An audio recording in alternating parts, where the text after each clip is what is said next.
I can't do it. We'll do it live. Do it live! I'll write it and we'll do it live! Mister, will you please wake up?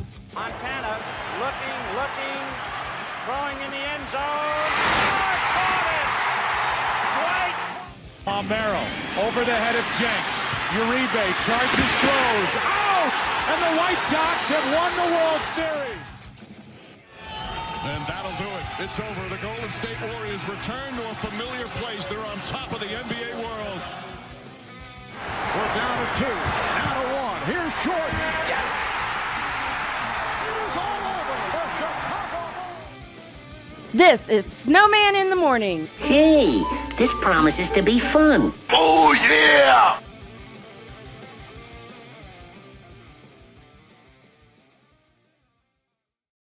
And off we go on a Friday. Good morning. Welcome to the fabulous, fantastic football Friday edition of Snowman in the Morning. I'm feeling great. Man, Sick Diggy, that is our new intro. And you can thank Cole Johnson for that. He put it together. And speaking of my partner, I'm waiting for him to come in. We're loaded on Friday. Sam Shady will join us at the bottom of this hour. And top of the second hour, we have Ben Sudderth scheduled along with the Boom Shockalaka himself, Mr. Chris Bass. And then during the third hour, Mike Debate and Ivan the King Dawkins will join. Let's go to the Fanatics Feedback Zone. Rod Uncensored Podcast. Hope you had a good birthday, my guy. I did. I had a fabulous birthday. My wife brought me some cake, a big fat birthday cake. Sick Dizzy, the executive producer, called. Oh yeah, oh yeah. I mean, I charged him yesterday with putting the new intro together. I gave him the pieces, and I said, you know, the clips I like to use, but we have to.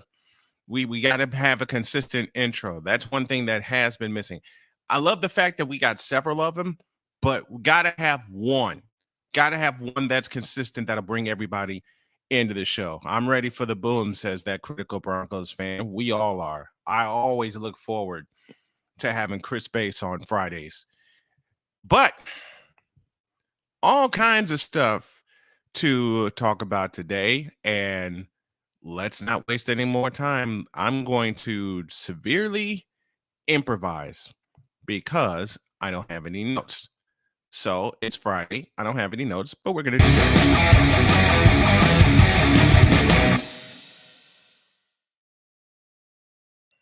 There we go. And today's Whip Around is brought to you by Fanatics. Go to officialsitmorn.com/fanatics. And you can do your shopping and you can help the show out at the same time. The Playmakers Blog Network. Good Friday. Good morning. Good morning to you and good morning to the network. Juan Soto has been the talk of baseball for the past week plus. Seems like New York is in his future, but not the Yankees, even though that's where everybody's predicting that's where he'll go. There's a source that's come out that says it's the Mets that will take a shot at Juan Soto. I have a question about that. If the Mets take a shot at him, will they sign him long term?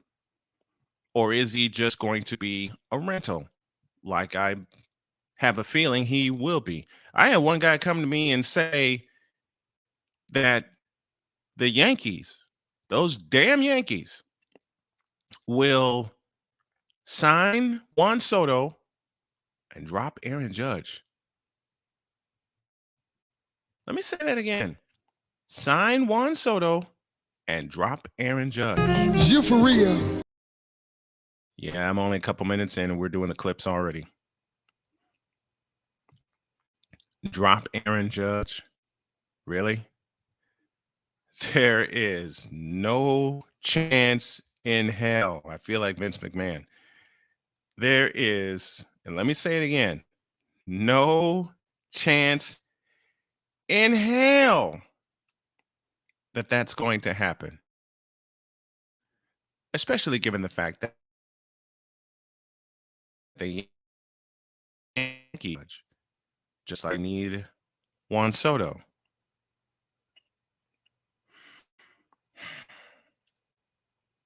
Speaking of the Yankees,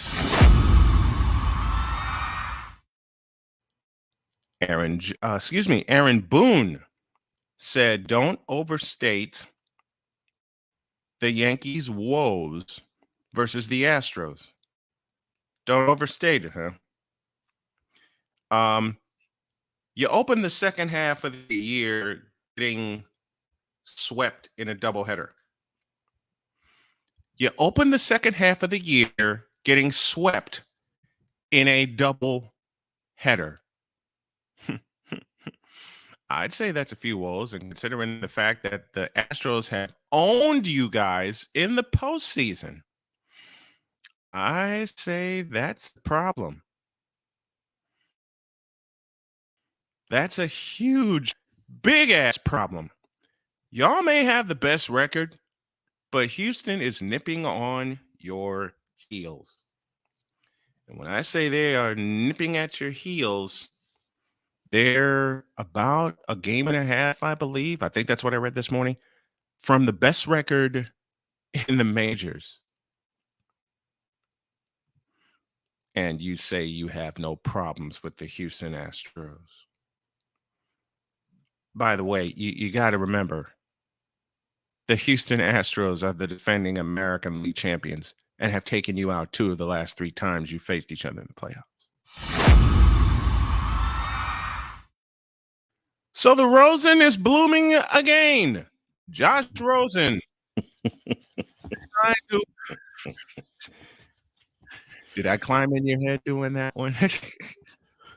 16 in 3 years. I'm sorry. Go ahead, sir.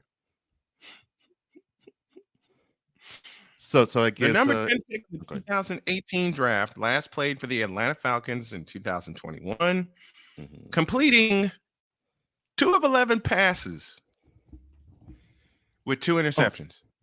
Oh, so we're talking Ryan Leaf level. Oh, gotcha.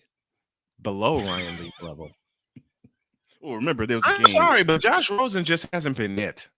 Well, you got to remember there was a game where Ryan Leaf threw one for 15. This was a real stat. 1 for 15, 4 yards, 2 interceptions, 3 lost fumbles. That's the game where I laughed so hard I almost cried. And I don't feel one bit of bad. For Josh Rosen. Come on, Playmaker. You know all about Josh Rosen. You saw him play in UCLA all the time. You know him. I'm sorry. Go ahead. Listen. John just said it best. Yeah, he did. Ian Book. He did. Out of Notre Dame. He's right. Had better numbers than Josh Rosen. One game. He is right. One game seems to define a lot of players. One game at UCLA versus Texas A&M defines Josh Rosen. Man, and the Cardinals were happy to get him, and they were happier to get rid of him. What's up, Sick?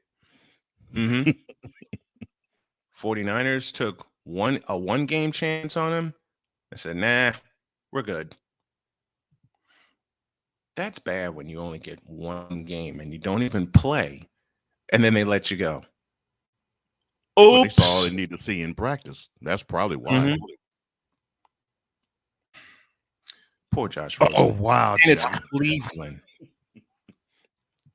What did John say now? 9 mistakes taken ahead of me. Talking about the draft picks chosen ahead of Josh Rosen. That's cold.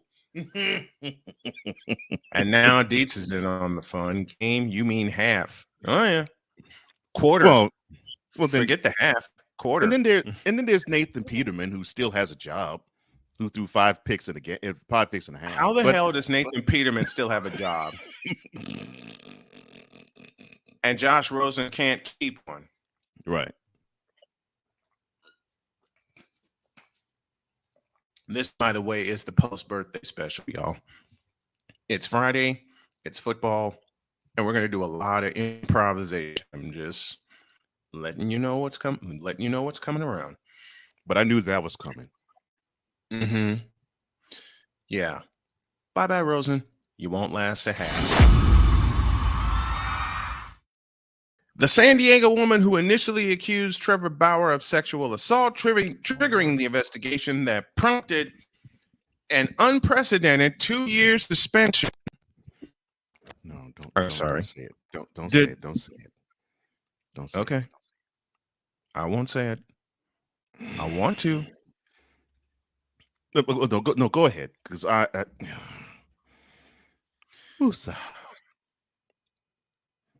You know what? F this. We'll save that one. Okay.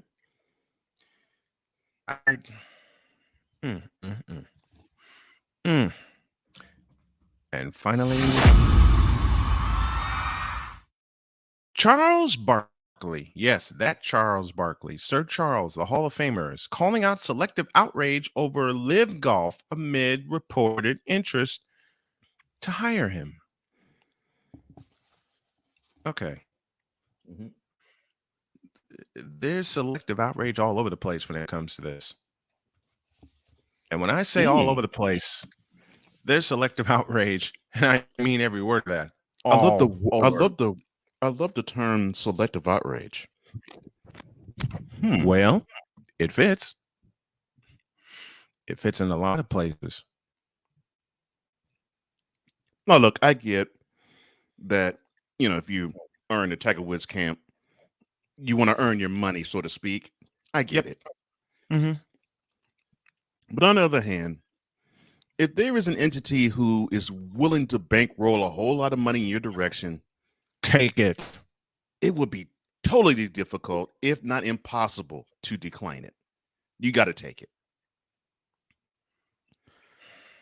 So, hey, if Yeah. Charles wants to be part of LIV, a part of Live, okay, more power to him. That's all I got to say. Mm. So now Dietz is calling me out with that Trevor Bauer. You know what the hell? Let's close it.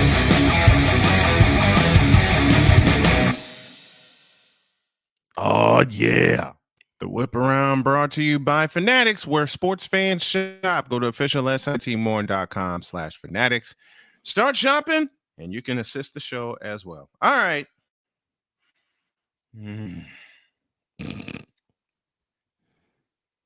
There are so many ways I want to say this. Say them all.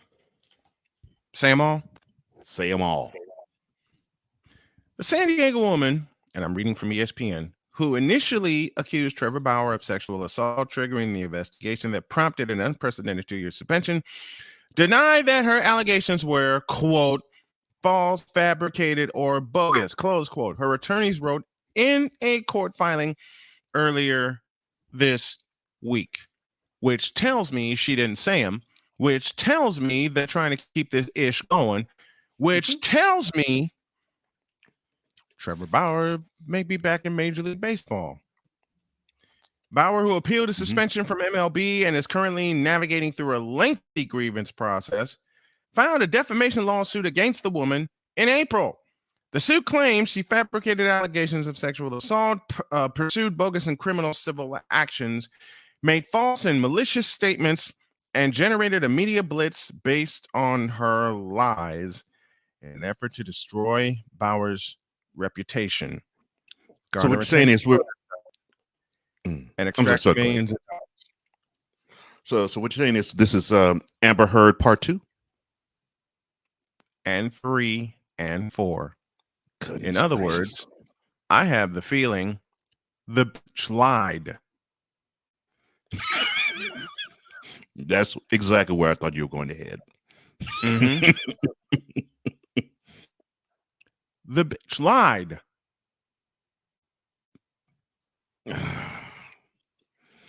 And if it turns out that way, I hope they throw a whole Encyclopedia Britannica at her.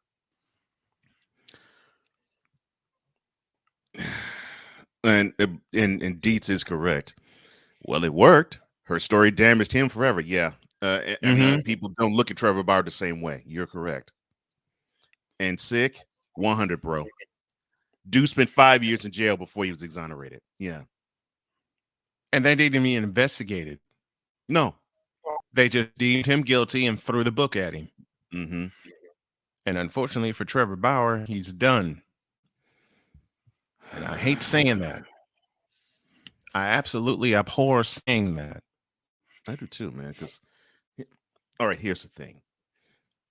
Domestic abuse is something we don't tolerate on this show whatsoever. Nope. Not a chance. But if you're going to do a false claim on it, it's going to make those who do suffer from it, it's going to make their job that much more difficult to gain the justice they so rightfully deserve, because you got others who think they could just manipulate the law by saying, oh, he hurt me and he didn't do anything of that sort.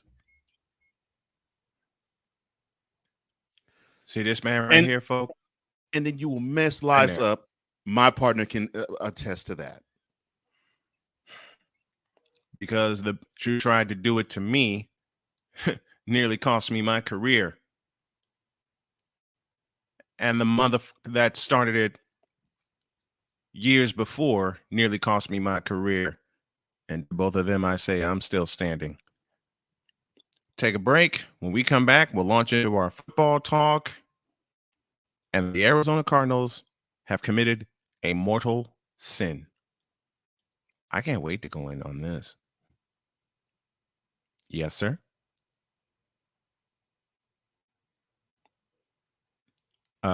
You turned your mic off. Thank you, sir. Sorry, that's strong word. Yeah, I got to hear all They that. committed all that a about. mortal sin. Back in a So what is flash. This is Snowman in the morning.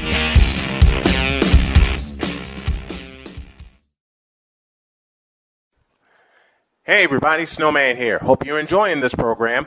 You know, with all of the DFS organizations that are popping up, you need to have one that will give you more chances to win more money. One that is unique and one that is ready for you to win. That's where Monkey Knife Fight comes in. With Monkey Knife Fight, you can play different games around different events and increase your chances in winning money.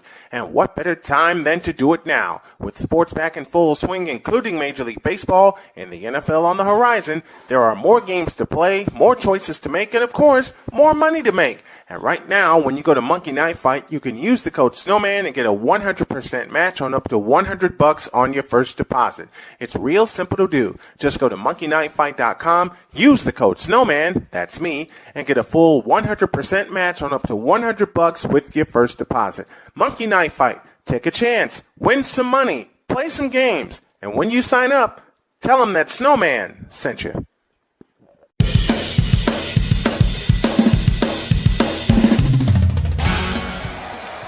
Of course, Steph Curry. Tim Anderson. Jordan Alvarez. And it's caught. Debo Samuel with the catch. Michael Jordan can sense. The Fro just got the king. BS3 Network. The hottest of hot takes. The coldest of cold hard facts. This is Snowman in the Morning with Cole Johnson. Weekdays at 8 a.m. Eastern. Check your local listings for your viewing and listening pleasure. I can't do it. We'll do it live. Do it live! I'll write it and we'll do it live! Mister, will you please wake up? There they go. 3-2 pitch. Fly ball deep left field. Hooking down the line. Hooking. There she goes. A grand slam. The Blue Jays have done it again. Steve Pearce with a 2-out grand slam to beat Oakland 8-4. Another walk-off home run after Morales did it last night. Home run number 9. His sweetest as a Blue Jay in 2017. This is Snowman in the morning. Hey, this promises to be fun. Oh, yeah. Can't wait. Are you kidding me? Do you believe it? It's the hottest of hot takes and the coldest of cold hard facts. Every day at 8 a.m. Eastern Time. Owen, let's talk for a second.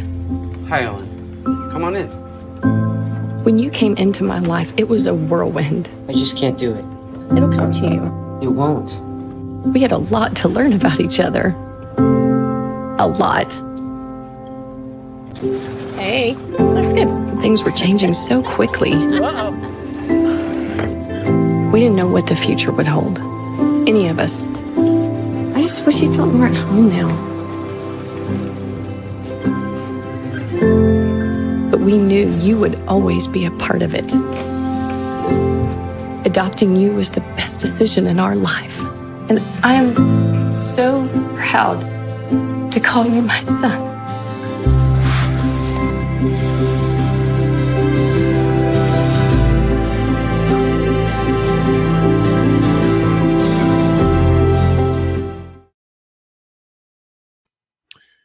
And welcome back to Snowman in the Morning. I think that's the pack I need to edit. I'll do that this weekend.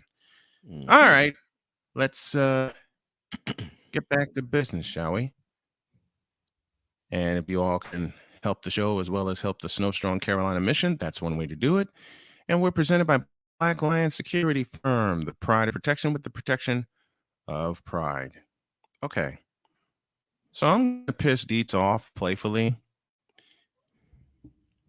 I already know what you're going to say, but it's a mortal sin to commit to a QB you've built around, but it's not a mortal sin to allow your current starting QB to search for trade options. No, I was not going to say that. A.L. Evans in the house with us. Why? Because they paid the man. No.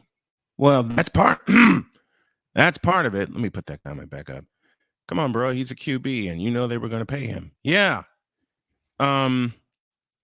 This is where you both are wrong. Kyler Murray should have played baseball for the longer money. That's one statement I was going to say. The other statement is this. What in the Vita Blue, yellow-bellied, red-blooded hell has he done? Oh, he did take it to the playoffs last year. I'll repeat my question. What in the Vita Blue, yellow-bellied, red-blooded hell has he done? As I said, I'm going to people off. Yeah. I saying Kyler Murray may go the way of Lamar Jackson. Well, as I said, running quarterback with a rocket arm, but know how to use it. But as I said, and they have some pieces around him. They just can't stay on the field. Well, as I said, he's taking the Cardinals to the playoffs. Now, you got to understand, we're talking about a team that their last playoff success of any sort was 2015. And where they want to go was 2008. And they have had little success, few and far between since then. Which is why I feel the Cardinals, and I could totally be proven wrong. I'd like to be proven wrong with what I'm about to say, but I think the Cardinals totally wasted 5 years and $230 million. Well, here's the thing. You said something in a chat yesterday. You have Hazlitt to thank for that. Thank you. That's exactly where I was going to go. What's up, Pragmatic? That's exactly what I was going to go. We can focus on thank for that. We can focus on the Cardinals organization. We can focus on Kyler Murray, but you had Jimmy Haslam to thank because he was desperate to win the Deshaun Watson sweepstakes so much that he has inflated the quarterback market. And so now we're going to get these ridiculous, lazy, boring takes from casual sports fan such as, quote, oh dear, he doesn't deserve the money, close quote. Okay, now that I will never say. I will never say. Right. Now, to climb into some other person's pocket, which that is what any of us do if we were to say, well, that person that deserved that much money is wrong, period. Because if someone were to climb in yours, you would not like it.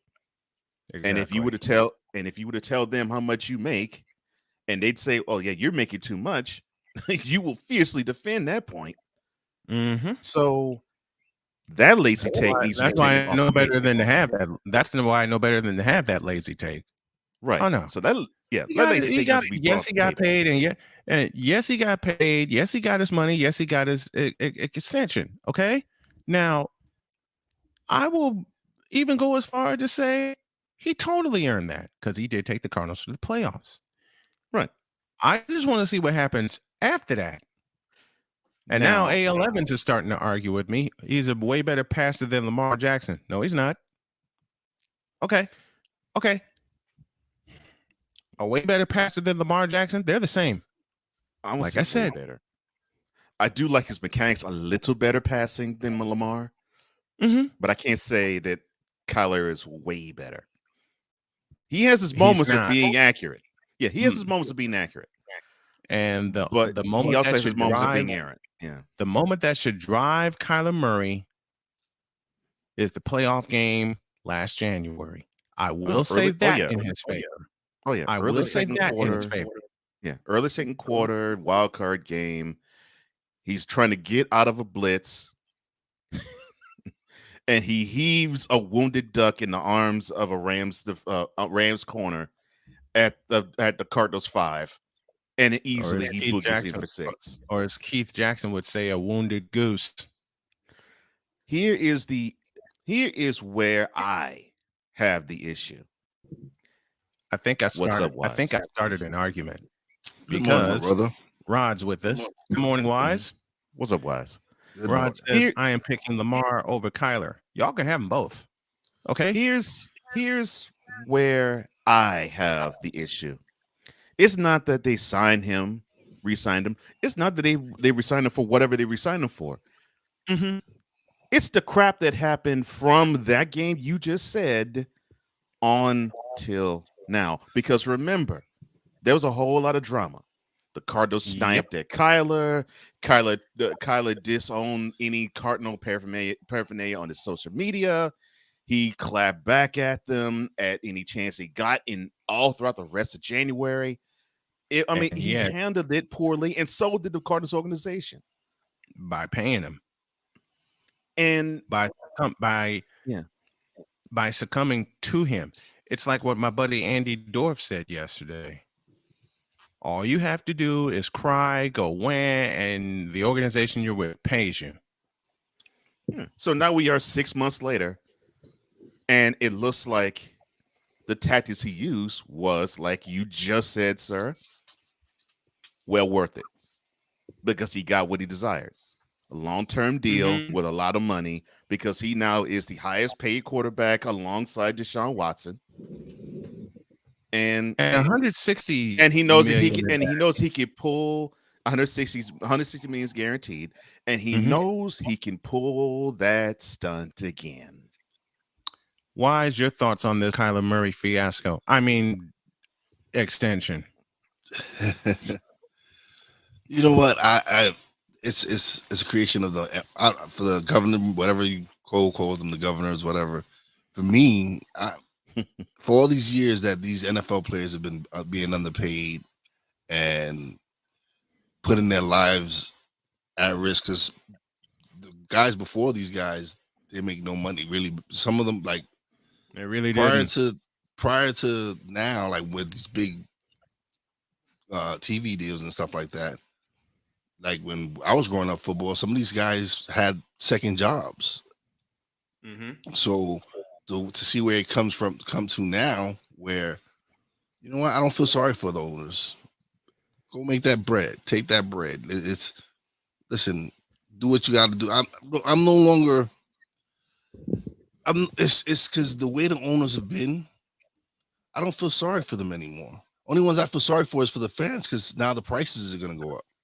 That's at the end of the day, that's who ends up paying is the fans. Even though these TV deals that they're getting are lucrative, I agree. Ridiculous. Ridiculous is being nice about it. You see that take wise, I had no issue with at all, because I agree. I mean, you got these teams, each team, mind you, earns. I'm talking about puts in pocket, not actually not actually just, I should say, earns, profits more than earning. They profit $250 million a year. Each team does that.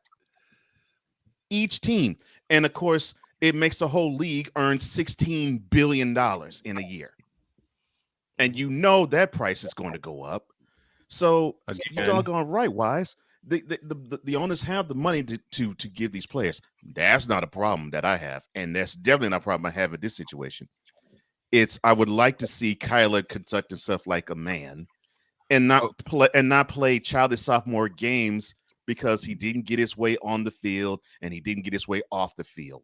And I believe he got rewarded from those actions and tactics by this deal. Now, he get it, but now by the fact he got it, I'm like, do you, Kyler, get your money and ball?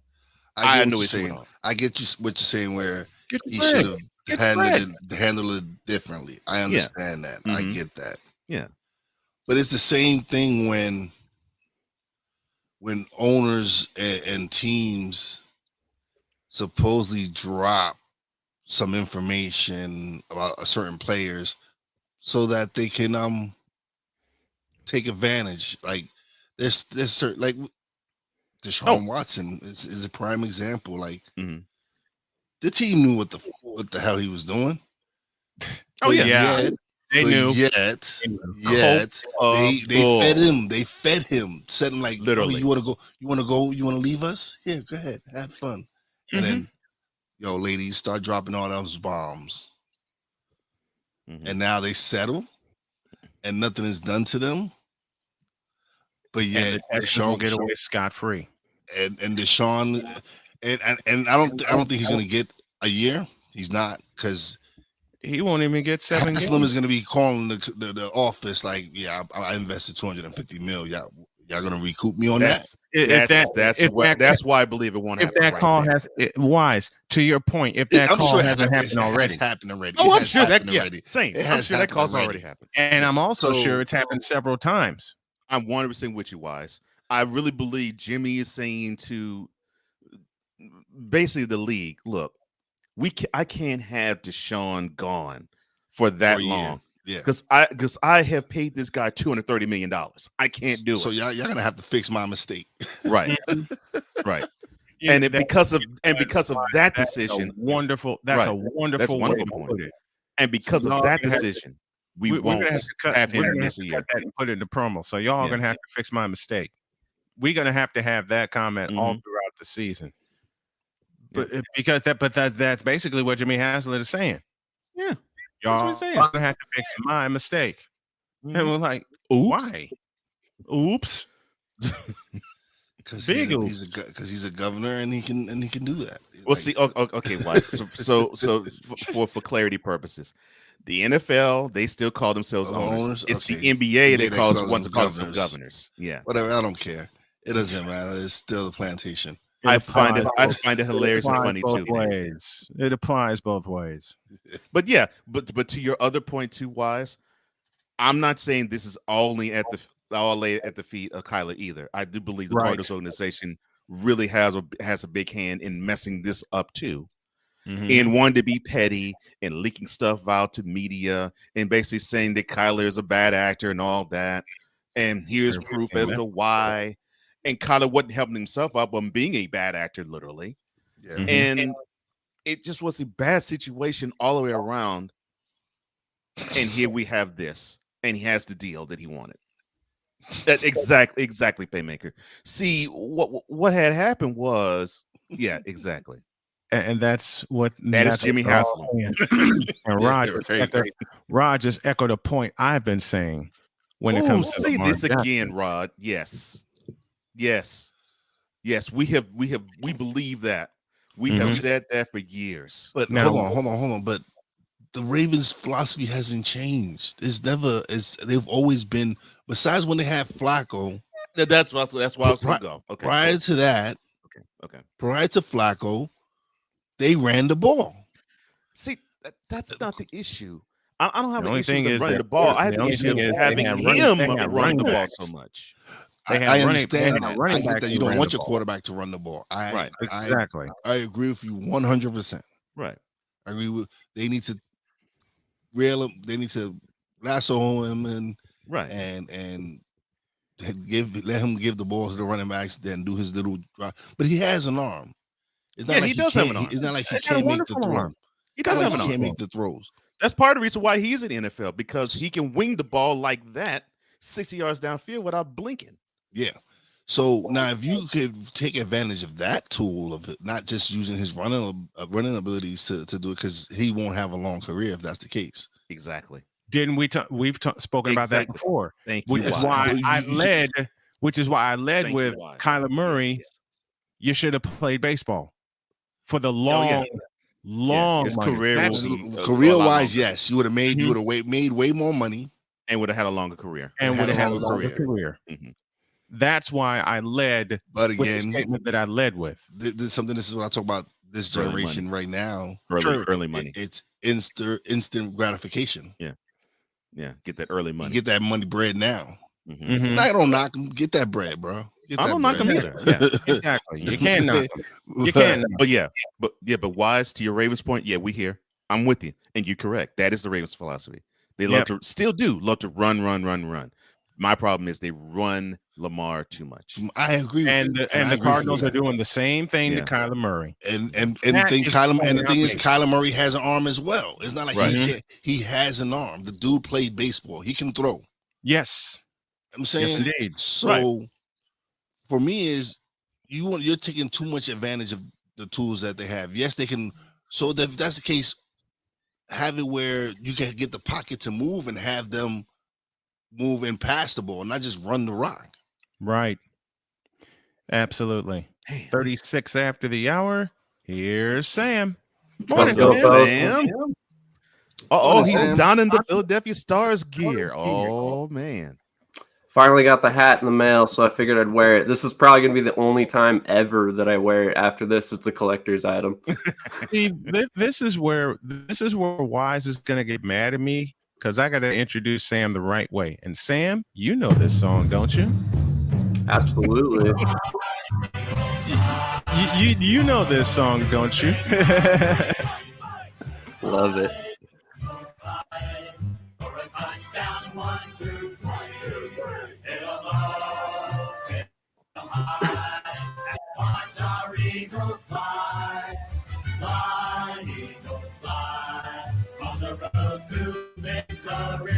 Let's hear it. Love that part.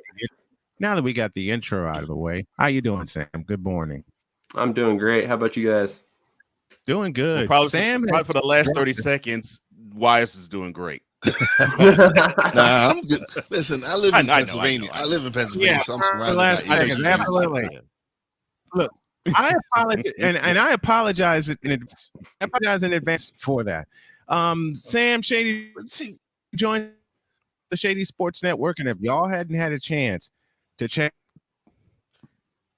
some of the interviews that he has done, so check out the Shady Sports Network and check out his work. And Sam, I am proud of you. He's over here. Thank you. There you go. Everybody point to Sam.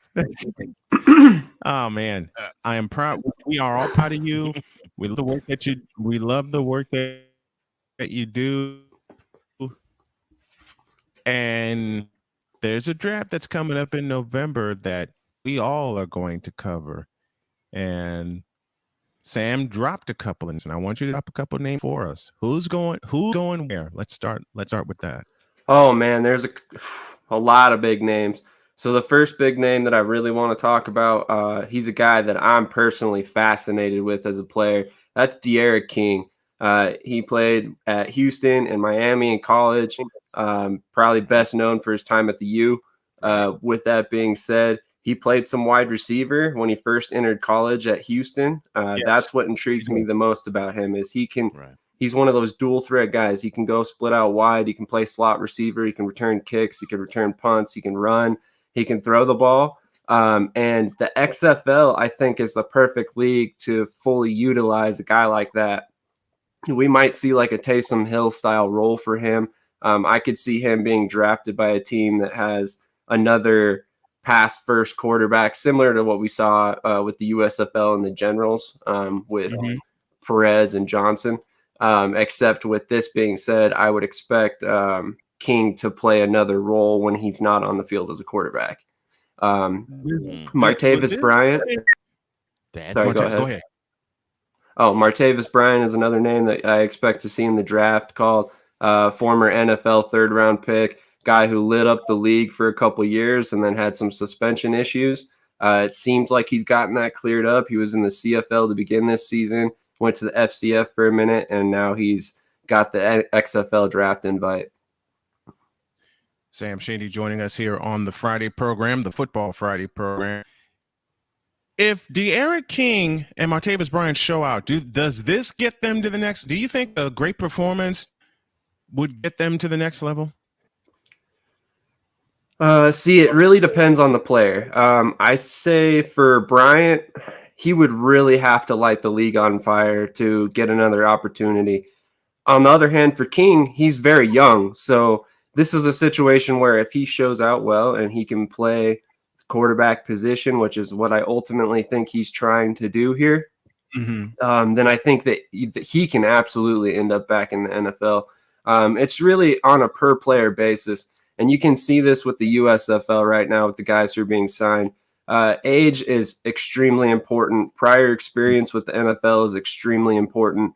And if you don't have those two things or one of those two things, most likely you're going to get passed up. And Martavis Bryant, I think, is one of those guys who's a little bit too old and has a little bit too much baggage in his background. But I could be proven wrong. It just depends on what team sees value in him still at this point.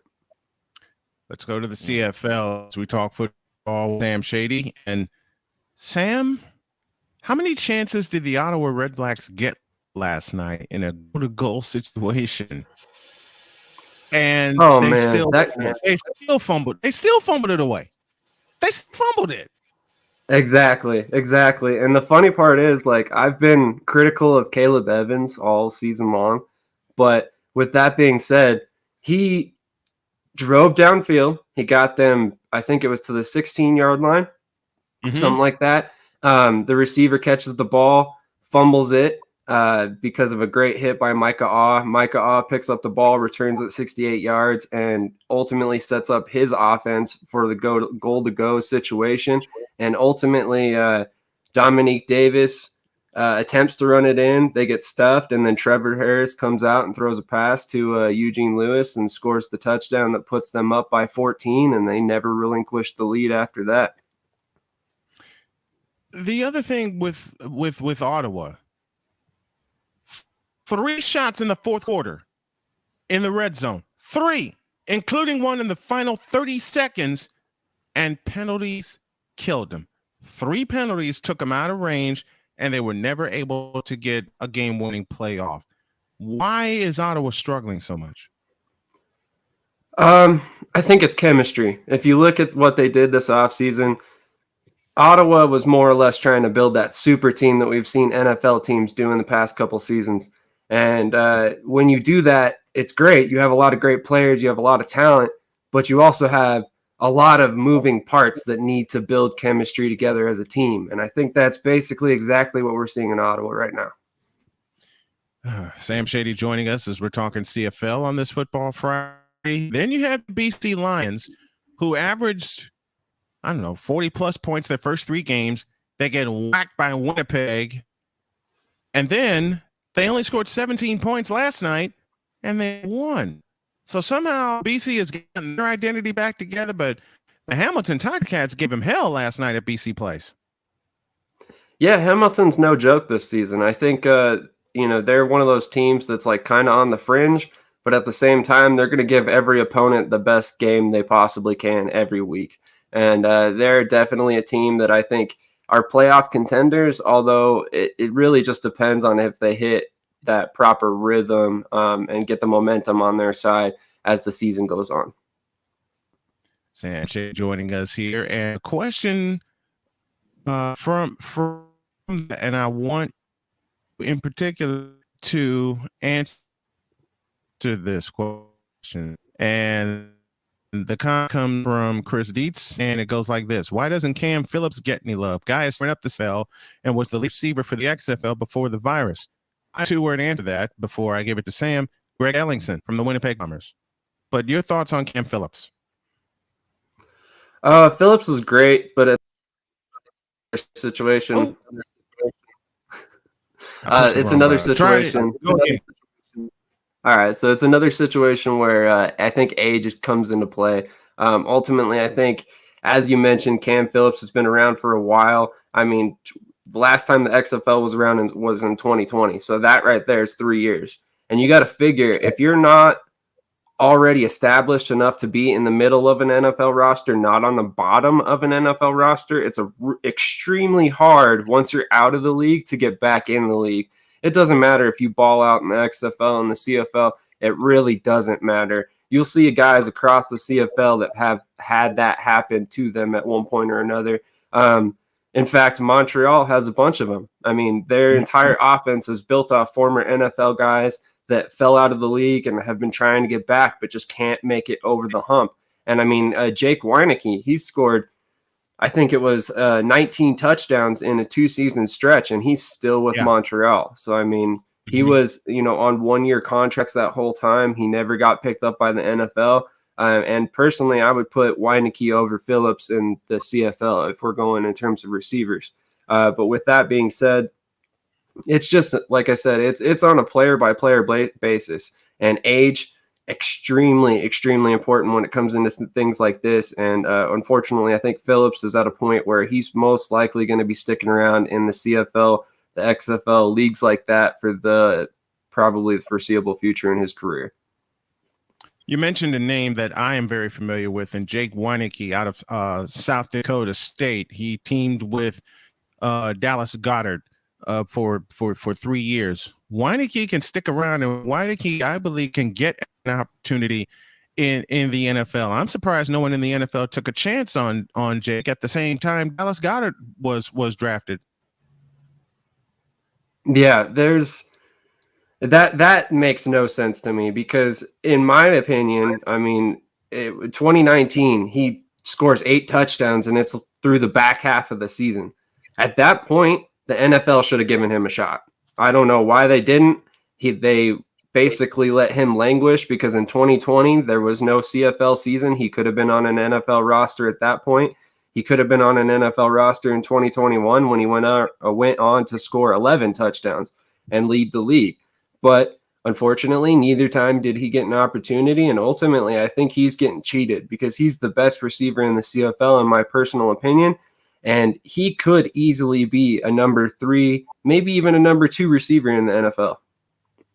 I agree with that, and I've loved Jake Weineke from, like I said, from his days at South Dakota State when he was tearing it up with that offense with Dallas Goedert. Comment and a question for you, Ryan McCarthy, aka Ryan McCarthy, in the house with us. The Grey Cup winners are going to come from the West Division this season, either be Winnipeg, 3-peat, Calgary, or Saskatchewan. Does Winnipeg 3-peat this year, or do they actually get a challenge from West Division?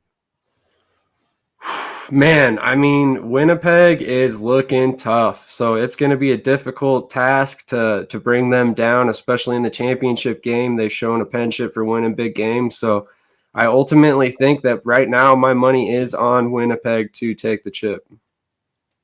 My money's on them too, especially after they went on the road to BC Place and said to Nathan Rourke and company, "You're not worthy," and smacked them down and laid a 40 burger on them. They beat them 43-22. Sam Shady joining us on this Football Friday. Man, we're going to be talking football for a long, long time, and Sam's going to be with this. You can hear him at 8:35 each and every morning Eastern time, every Friday, talking football. And the time is a-coming where that green is going to be not only just floating around his setup, but it's going to be all over his setup. We'll take you through the remainder of the CFL season and get you set up. And if you haven't done so already, check out the Shady Sports Network, especially on YouTube and shadysportsnetwork.com. Thank you, Sam. We love you. Thanks for coming on. Absolutely. And just a quick shout out. I did actually have an interview with Jake Weineke. So if you want to check that out, that is on our Spotify podcast, Shady Sports Network on Spotify. Once again, I appreciate you guys having me on, and have a great weekend. Hey, we appreciate you. Thank you, Sam. Hey, Sam. Absolutely. See,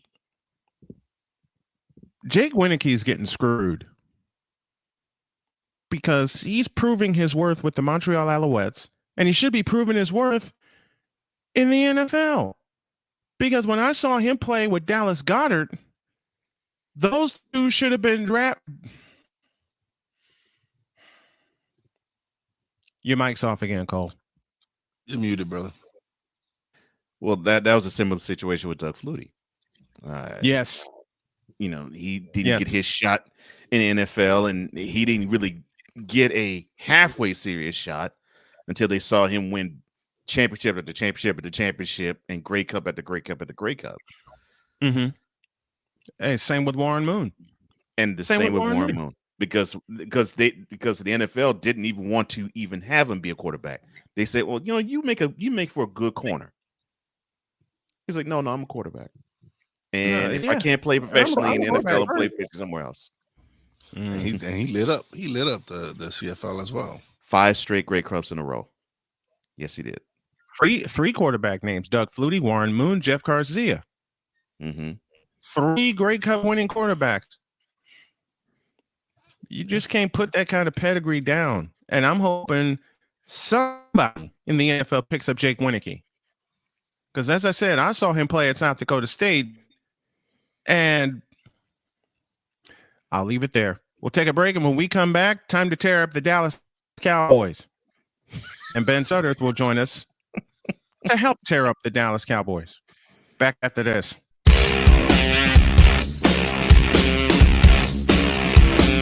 This is Snowman in the Morning.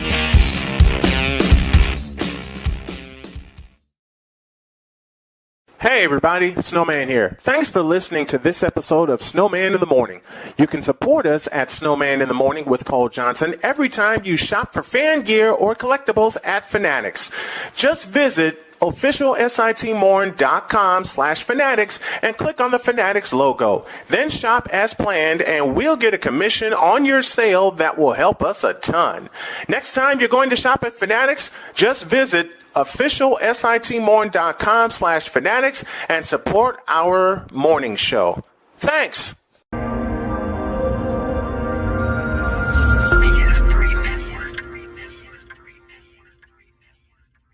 BS3 Network, changing the way you watch TV.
Sports program that gives you the flavor. Washington Commanders?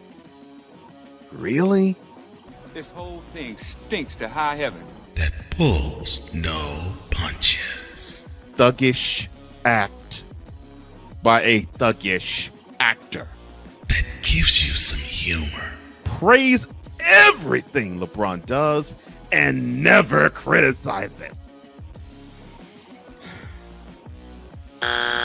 If you want a show that gives you good times, then this is that show. I am Cole Johnson, and welcome to Cole Sports with a Z. Every Friday on Patreon, and every Saturday on YouTube, Spreaker, and all other outlets.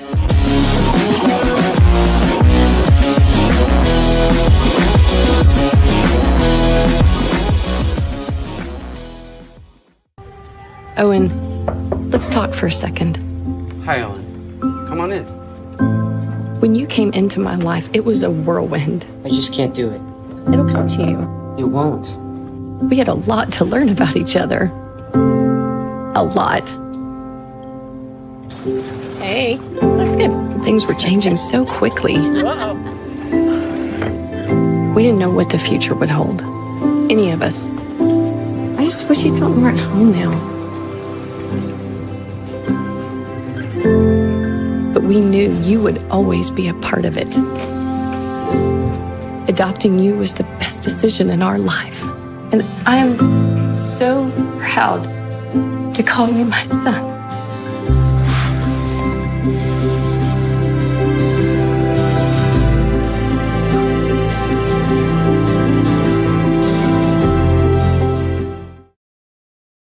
Mister? How do you operate this Twitter thing or this Instagram thing or whatever the heck? You're supposed to know all this stuff. Anyway, welcome back to the show. And he does, Dr. K. Go to official SIT Morn on Twitch, on TikTok, on Instagram, and on Twitter. That's official SIT Morn. Want to get down on hour number 1 on this fantastic Friday edition of Snowman in the Morning with Brian, with our boy, Wise El Jefe. I am Cole. And yes, in about 10 minutes, Ben Sudderth is coming on the stage. Derek Jeter. Number 2. Number 2. It's not. So, you could. I just want to point something out. I just want to point something out. So every time y'all I don't get offended when y'all play Eagles and Cowboys. Listen, they're fans. I'm just like I'm a fan. I know. I don't. We know. I love. And if that was the case, then I would have we're collaborating. Me and Sam I know. and Cool McCain. Oh, So we're having fun. I love that. I love that. We're having all sorts. We're having all sorts of fun with it. It's these, and Ben will agree.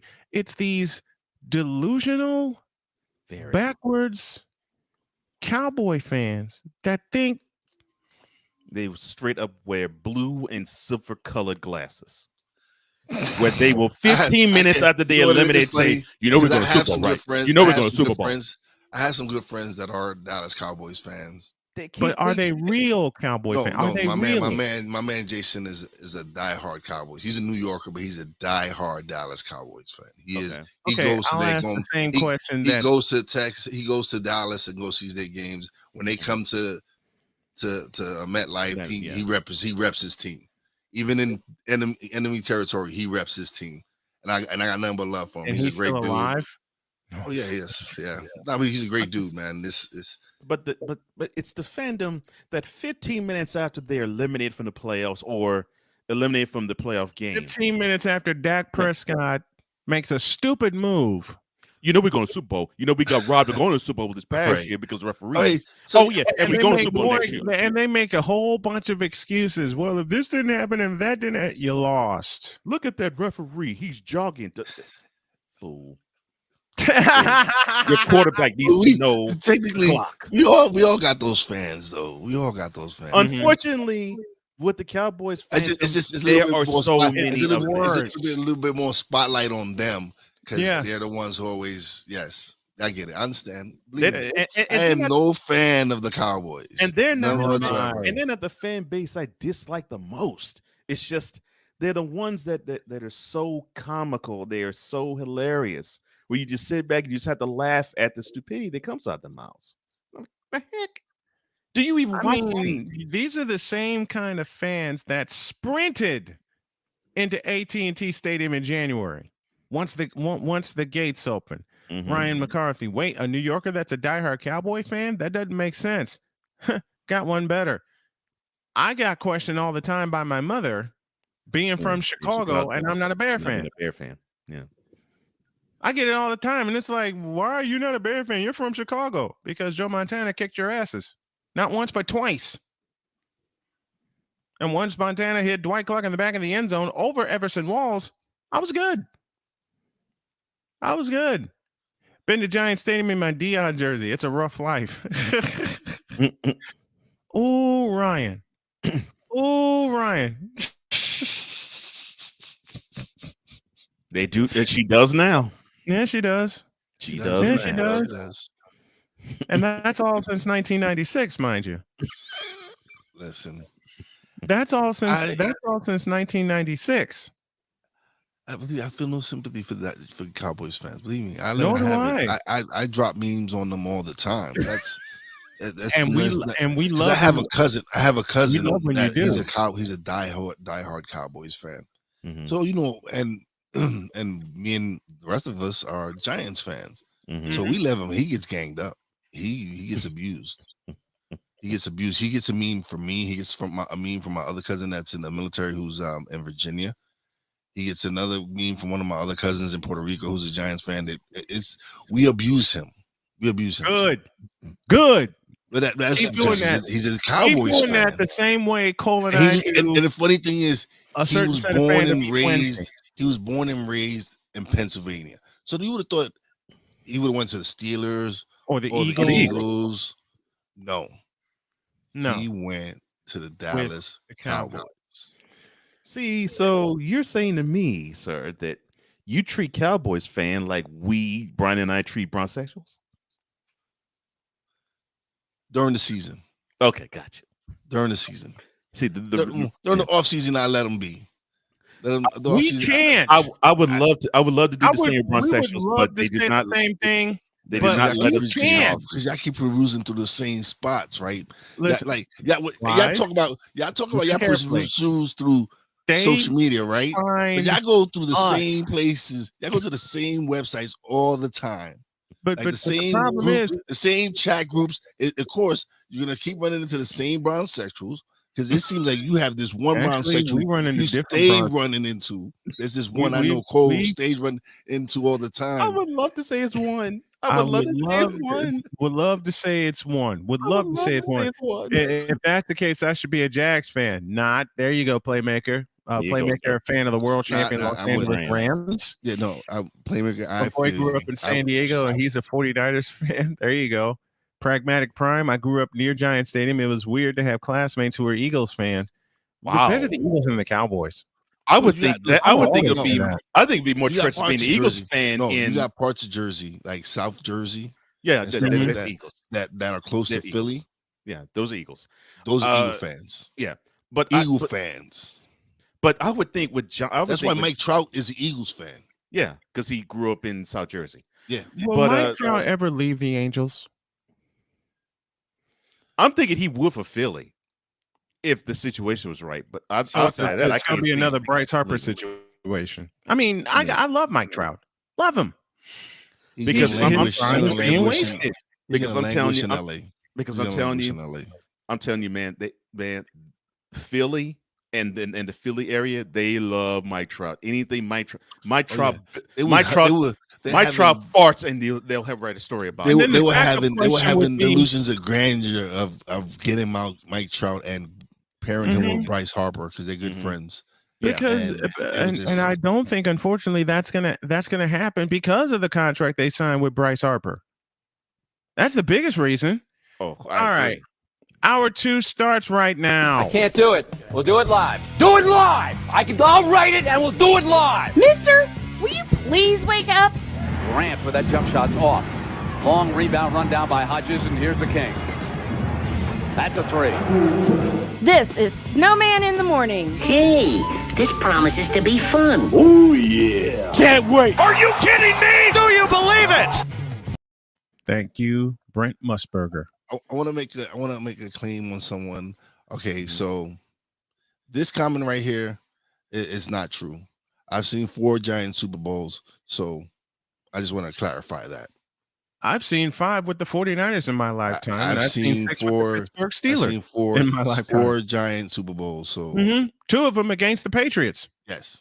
Oh well, And both of those earned me a lot of money. I am an Oilers fan and a Texas fan. I have seen 0.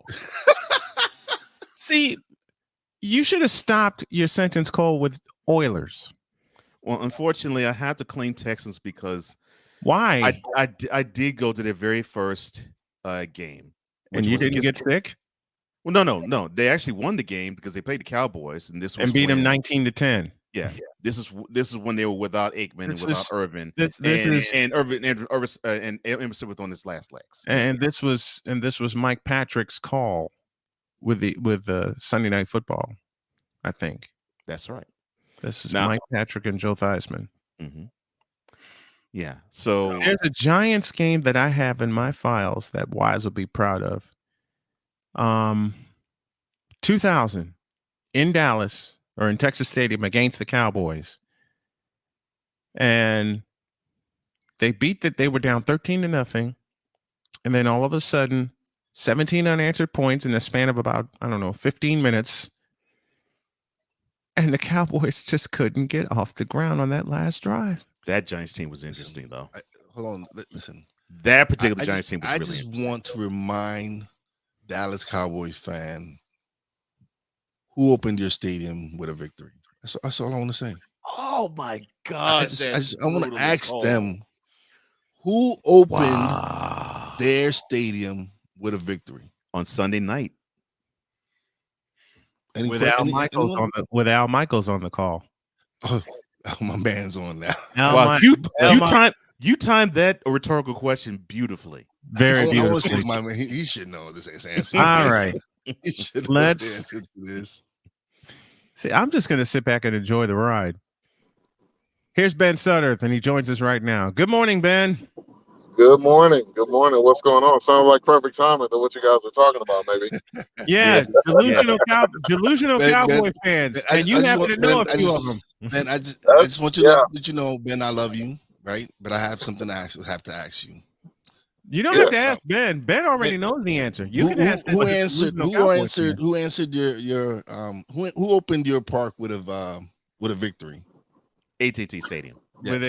When it was called Cowboy Stadium. It was the Giants. Thank you. That's all I need to know. All right. Yeah.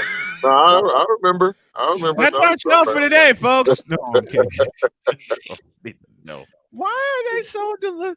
May as well go there with football. Please. Why are they so delusional, man? And you live there, so yes. Explain this to me. You're around them. You live there. You've seen it. You've been there. You've done that. What the hell is wrong with these people? They drink the Kool-Aid every year. They drink that Jim Jones Kool-Aid, and they just think everything's going to be fine, and we got the best team, we got the best of everything, and we just don't. We don't. We got to look in the mirror. We do not. I love that. Jim Jones. Hey, listen, I love the Jim Jones reference for Jerry Jones. I love it. Here I am with Gatorade here, okay? Yeah. You don't want that Jim Jones Kool-Aid though. No, hell no. But see, Gerald wants to keep serving it to you all though. That's the problem, and that's why Gerald is losing his hair, among other things. Yeah, and Cowboys fans live off of those old Super Bowls. They do. They do it. They live off of those old Super Bowls. Yep, and they just think year after year after year we're built to win championships. And the proof is in every single season. We're not. We're average. We're 8-8. Now it's what, 9-9 or whatever. 9-8 or 9-8 or 8-9 or whatever. Yeah, See, we're 8-9-1. There, 8-8 or 8-1. There it is. 8-8-1. 8-8-1. I love it. That's the perfect. I hate to say it, man. That's the perfect Cowboys record for the teams that Gerald wants to form now. And time, Gerald actually had it right. Yeah, when Gerald actually had it right, but then he messed up and let Jimmy Johnson go. No. He saw Jimmy getting that success and get that press, and he's like, "Well, doggone it, I have some reasoning with this team to say. I need that spotlight. Get it on Mike. Get that camera on Mike." That's why he still does press conferences. And that messed Jimmy up. What's that? I said that's why he still does press conferences, because the limelight has to be on him, no matter how irrelevant at this point he is. Mm-hmm. That's the one aspect about that team. If I were to not clown the Cowboys and just be serious about them, that's the one aspect that I find extremely appalling. It's like you have this egregious example of an owner wanting to have his hand in everything, but it ruins the whole flow of the organization. And it's he can't see it. Sick Diggy's having fun already. Does that make BS3 Network a survivor of Jonestown? It probably would. But to your earlier point, Ben, man, I have been around Houstonians who are Cowboys fans, and I will remind them of how mediocre they have been as of recent. The first thing that comes out of their mouth, the first thing, how many rings, baby? How many rings? Count them. How many rings your team got? Count them. You know what? Listen. Before you Deeds put the perfect question. Deeds put the perfect question in the chat, and this is it. Oh, he says, "What else do we have to celebrate?" Quincy Carter. But see, the thing is, when I would tell people, when people would tell me that I return fire, I'd be like, oh, you mean these rings? Good Lord, he got so much dust. I now have allergies from the dust that collected from him. It is utterly ridiculous, man. It's ridiculous. But I'm so glad that you and Ivan aren't those type of fans. I'm glad you actually are rooting. See, and we can have reality conversations with you and Ivan, because y'all get it. Okay. Mm-hmm. And Deets with that perfect question. What else do we have to celebrate? Quincy Carter? Back in 2002, you did. Mm-hmm. Yeah. Mm-hmm. And at the end of the day, this is a what have you done lately? Yeah, I'm not even gonna say league. I'm gonna say sports. Preach that again. Preach that again, please. Yeah. What have you done lately? It's not what you did 20 years ago. Not even a year ago. Right. Like we're gonna forget who the Warriors played against in about 2 years. We're gonna forget it because it's only irrelevant when you win championships. Yeah, we won't forget who they won it. You're right. We'll forget who they played for to win it. And now Dietz is getting in on the fun. It's better to have rings than not have any at all. Yeah, that's true. That explains the Jacksonville Jaguars. It's also better to not have. It's also better to not have dust alleys than to have them. Now, now, Mr. Sudderth, Thanksgiving Day game. I've read a story that the Cowboys are bringing back their throwback uniforms and white helmets for it. Why? Do you have to mention that? Why? Okay. Why? Well, you climbed into my head, Cole, and I asked Ben the same question. Why are they bringing those god-awful uniforms back for Thanksgiving? Why? The hell are they thinking? I think number one, jersey sales. Number two, they probably did some type of fan poll, and the fans voted for the jersey. But number one is jersey sales. If they voted for those hideous things, there's something totally wrong with that fan base. You know, I saw those. Because them jokers are hideous. I first saw those jerseys in 2010 on Thanksgiving when they played New Orleans, and they aptly choked the game away. Not choked. They choked the game away. Done a lot of that. I mean, that receiver's name who fumbled the ball is escaping me. Roy Williams? No. Roy Williams or Patrick Creighton? Roy Williams. It was Roy Williams. Because he did have problems with fumbles. Had a first down and the game in his back pocket, and he got stripped. Yeah, I remember that play too. I think they had to review it. If I'm not mistaken on that play. Yeah. And then Drew Brees does what he does. Takes New Orleans right down the field for the winning points. Chris Dietz with a thought: bring back the '94 jerseys for Thanksgiving. Those are the best uniforms with the star on the shoulder pads. I agree with that. I don't mind those at all. Those I don't mind. Yeah. And not for nothing, the '94 SF jerseys were better too with the block numbers. No complaint from me. No complaint from me. A slight one from me. The ones they're wearing now are the best ones. Yeah. But when they brought back those throwbacks. Yeah. But this is somehow Cowboys talk, but we're being real with Cowboys talk because we're wondering why do people I'll go ahead and ask it. Why do people still believe in this team when they're just about as mediocre as they have been every year? Stop climbing my head, Brian.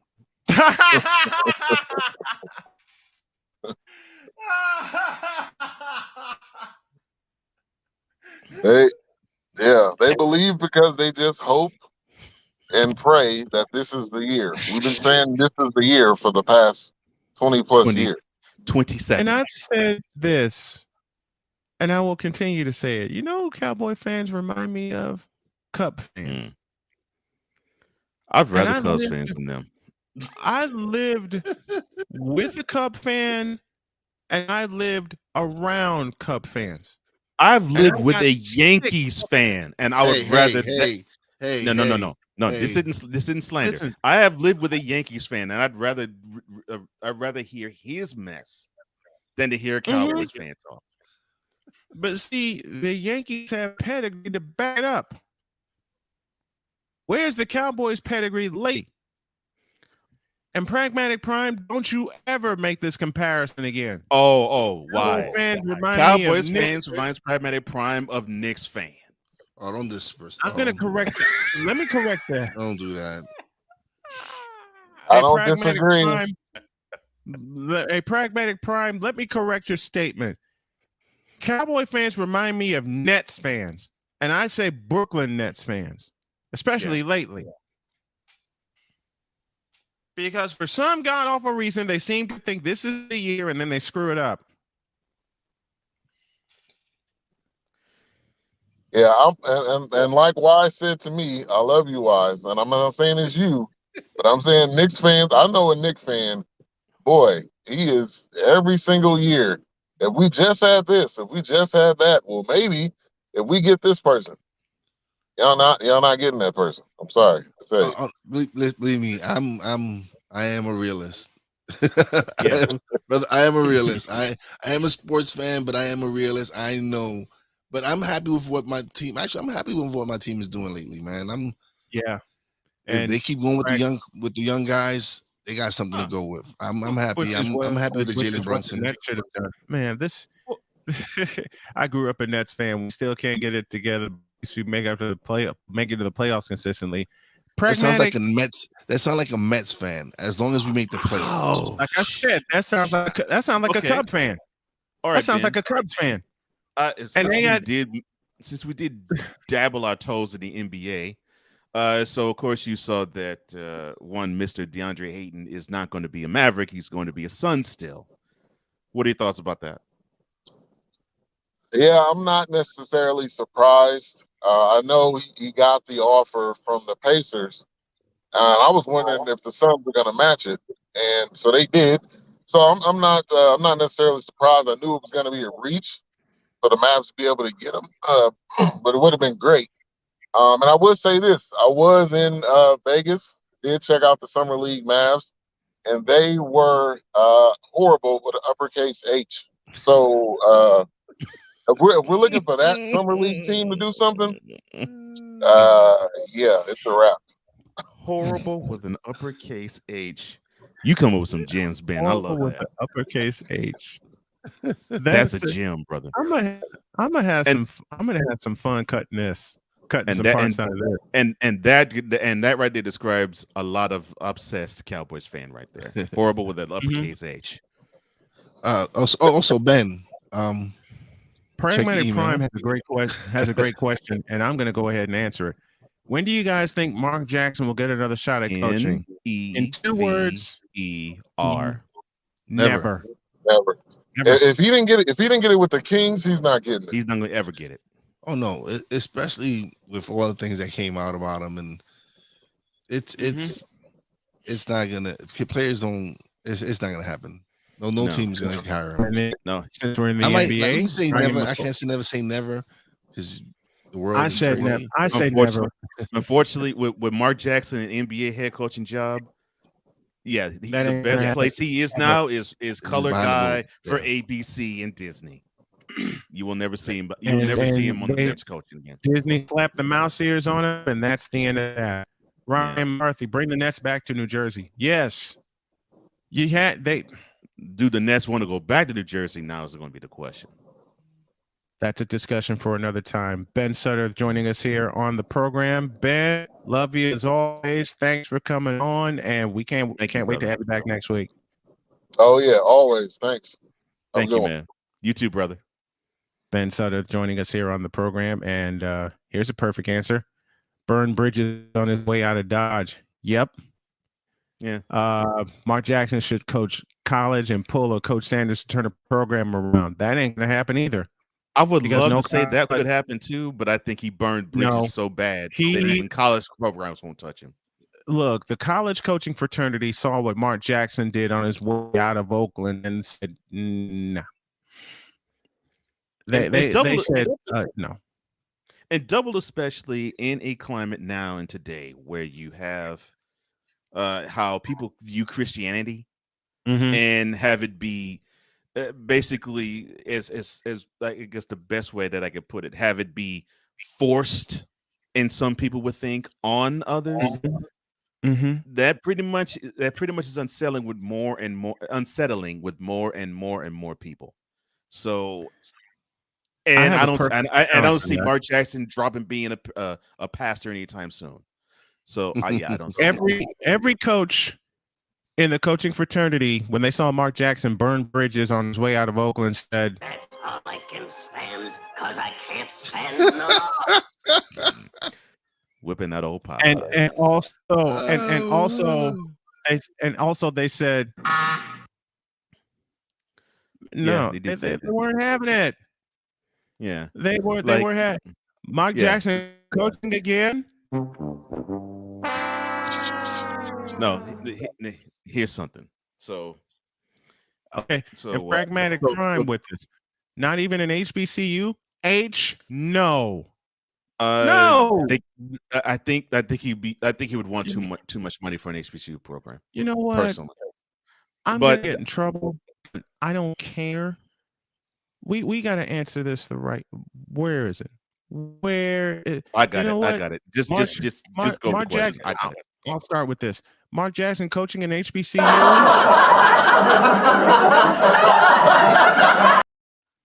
Now, take it from there, please. So, will Mark Jackson ever touch a sideline as a head coach again? Hell no. To the no, no, no. Hell to the no. Hell to the no. To the no, no, no. Listen. This is how I will answer that question from Mark Jackson, the pragmatic prime. Here's a dramatization of what would happen in a current locker room should Mark Jackson be a head coach. All right, players. I'm gonna sit over. Over here while Cole does this because I already know what's gonna happen. It's like, all right, players. You got your Bibles, right? You don't. Well, then go watch with someone else, and I want you to turn to Proverbs 27:17. Turn to that real quick, and then you hear a player say the following. I don't remember asking you a thing. Beat me to it.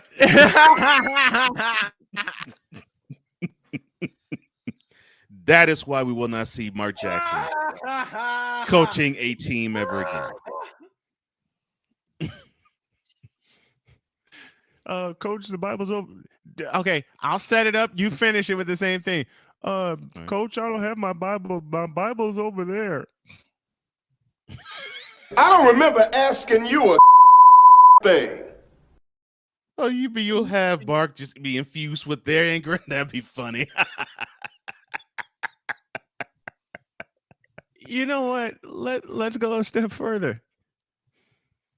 Let's go a step further. If he asks him about having a Bible, it ends with this. I don't remember asking you a thing. And then if they start talking mess, it ends with this. Do you speak it? You going to hell? and then after all the I had to give you that one. I had to give. And then I've wanted to tell these sports fans. I don't remember asking you a thing. I told Cole the week he gave me this English, clip. Do you speak it? I was on a Pulp Fiction kick, and I heard almost every great line from that movie. And then I told him, there's a line where they were in the apartment, and Cole stopped me and says, I know which one you want. I will get it. Mm-hmm. And then yesterday, surprising me, I don't remember asking you a thing.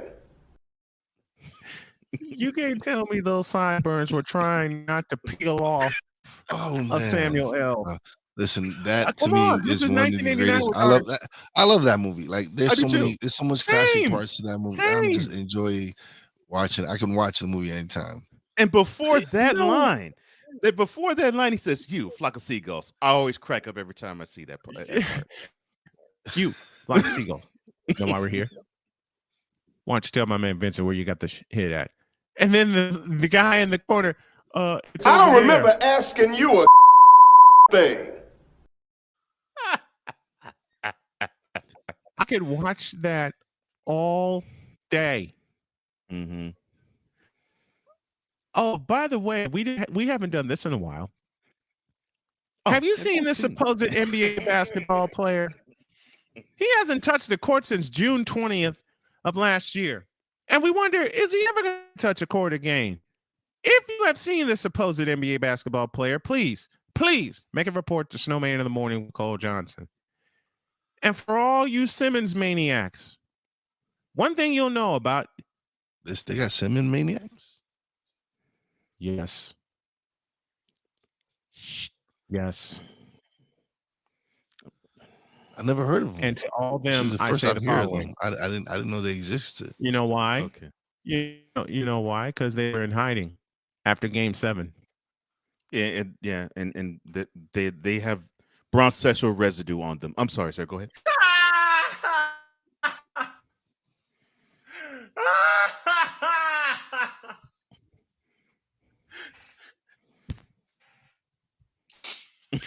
You know what we need to.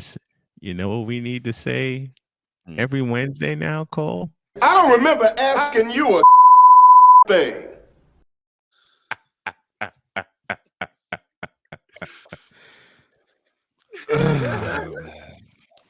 August 15th, we will pick up a station in Detroit, Michigan, called Open Talk Radio 313 The Flash. They have agreed to air our show and agreed to allow ours to anchor their network. That relationship begins August 15th, and we will be live in Detroit, Michigan. And I'll let Cole describe this next one.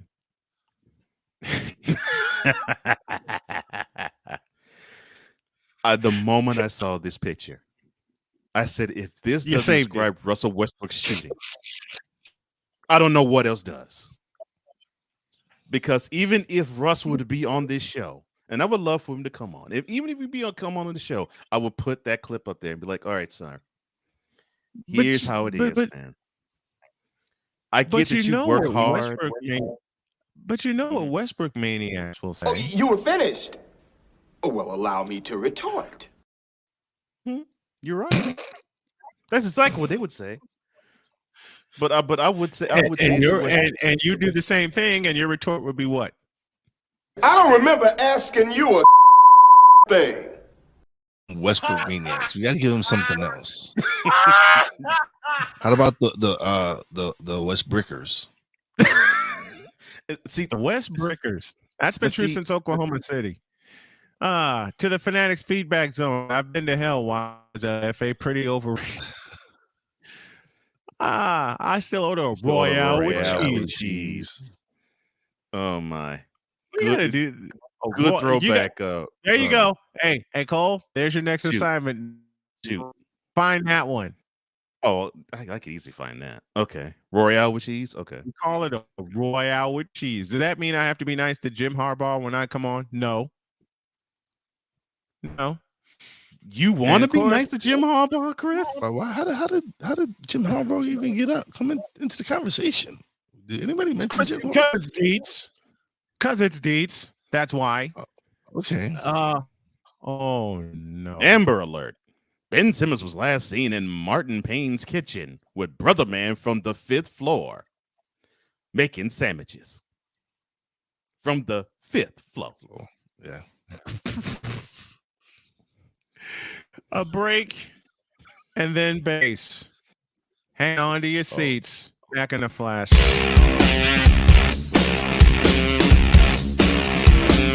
This is Snowman in the Morning.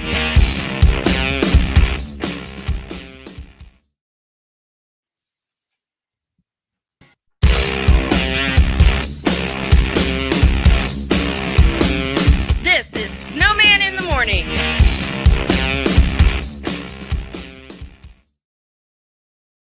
Hey everybody, Snowman here. Thanks for listening to this episode of Snowman in the Morning. You can support us at Snowman in the Morning with Cole Johnson every time you shop for fan gear or collectibles at Fanatics. Just visit officialsitmorn.com/fanatics and click on the Fanatics logo. Then shop as planned and we'll get a commission on your sale that will help us a ton. Next time you're going to shop at Fanatics, just visit officialsitmorn.com/fanatics and support our morning show. Thanks.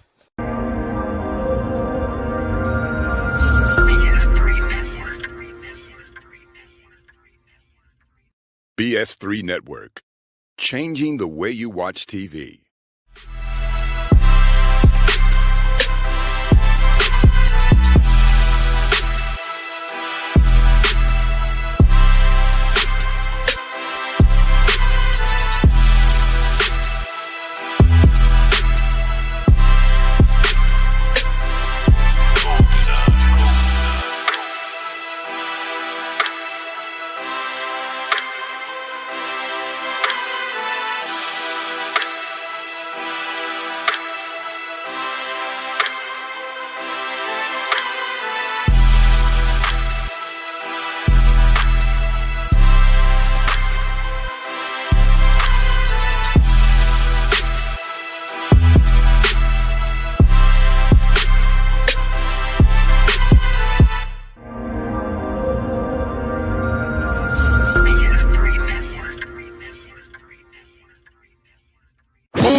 Washington Commanders?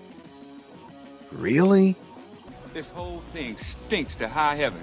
That pulls no punches. Thuggish act by a thuggish actor. That gives you some humor. Praise everything LeBron does and never criticize it. If you want a show that gives you good times, then this is that show.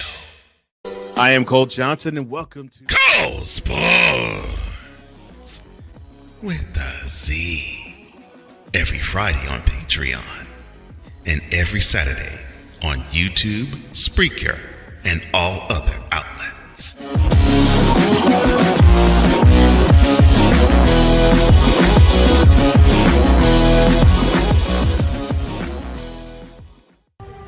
Owen, let's talk for a second. Hi, Ellen. Come on in. When you came into my life, it was a whirlwind. I just can't do it. It'll come to you. It won't. We had a lot to learn about each other. A lot. Hey, that's good. Things were changing so quickly. We didn't know what the future would hold. Any of us. I just wish you felt more at home now. But we knew you would always be a part of it. Adopting you was the best decision in our life. And I am so proud to call you my son.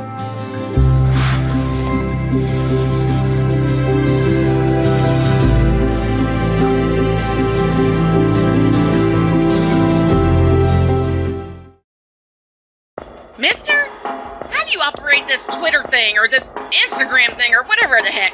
You're supposed to know all this stuff. Anyway, welcome back to the show. It is official SIT Morn on Instagram, Twitter, Twitch, and TikTok. That's official SIT Morn. And before we do enter asking you a blank thing. And before we enter the Boom Shackalaka, which that will be in about 60 seconds, I want to address this comment right here from Rod. Deion Sanders going Power 5 in 3 years, in my opinion, already getting 5-star and 4-star recruits. I want that to happen.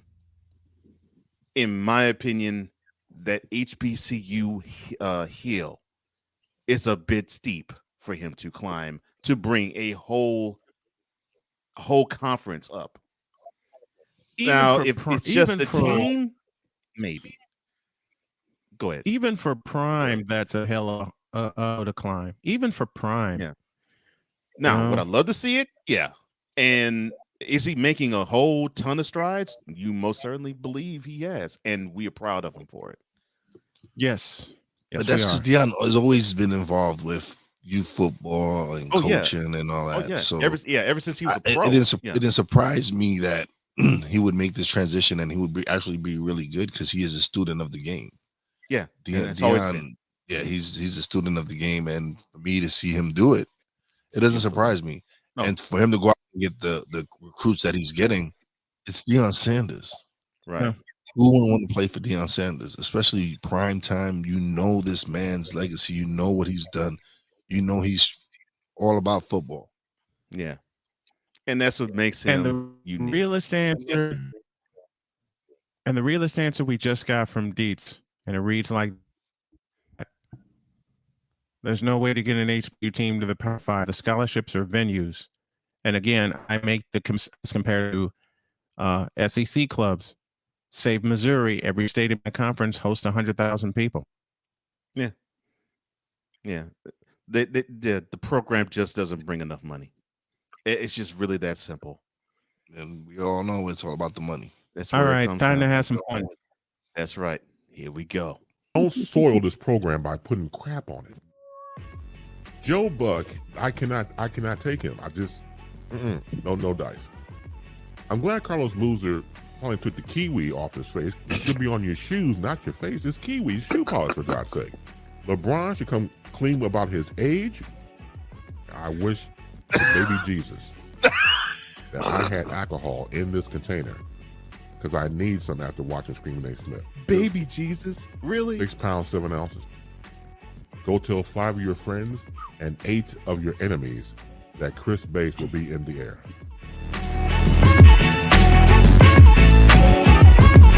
So it's Friday, 9:35 a.m. Eastern. You know what time it is here on the Snowman in the Morning with Cole Johnson show. It is that man who is in charge of Baseline, in charge of Chris Bass interviews, and 1/4, 5th, or 6th of Street News Now. It is one Mr. Chris Bass. How are you, sir? Oh, man. Hearty boom shakalaka to my brothers, to, of course, Rain Man, to you, Cole Johnson, and to you, Wise. Wise, thank you so much for having me a guest on the Stuck in My Mind podcast. That was a lot of fun. Thank you so much, sir. Brother, I love having you. I told you, it's been my honor to actually work with all 3 of you gentlemen. I hold all 3 of you gentlemen in high regards, and I appreciate being able to learn from you guys. Thank you, Wise. Saying this is so. I'm the one being blessed here, so Uncle, I'm good. Uncle Foot is at it again. I wish I could. Why are you mentioning Uncle Foot again? Why are you mentioning Uncle Lori? Why? Because according to reports, go ahead, Bass. No, I'm not going to mention Uncle Foot today. It's just we'll have an Uncle Foot free program segment right now. We don't need that. It's like get on the good foot. No, there's no good foot to get on when it comes to Uncle Lori.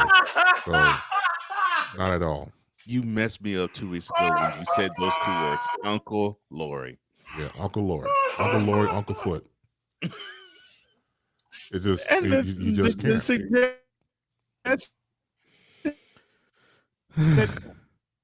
Oh my! Suggesting that Signy, the one episode where we talked about her, I used to. It's not. Look, I don't want to give her I don't want to give her any more time. Look, she is who she is, and she knows. And Uncle Foot, just keeps on hobbling along, and that's all we got. I mean, oh Lord, now you have Old Man River running in my head when you mention that. Well, look, I mean, and speaking of Old Man River, I'm gonna have like an old man rant, old man basis. I call myself. So, being on Wise's program, which again it was a stellar event, wonderful to be a guest. The one thing that Wise that you had mentioned about was learning from others and doing what you're doing. You need to see yourself doing this. That's a great thing about life. Life has great surprises, and the fact that you're doing this and broadcasting, trajectory shift of your life is always sometimes a good thing.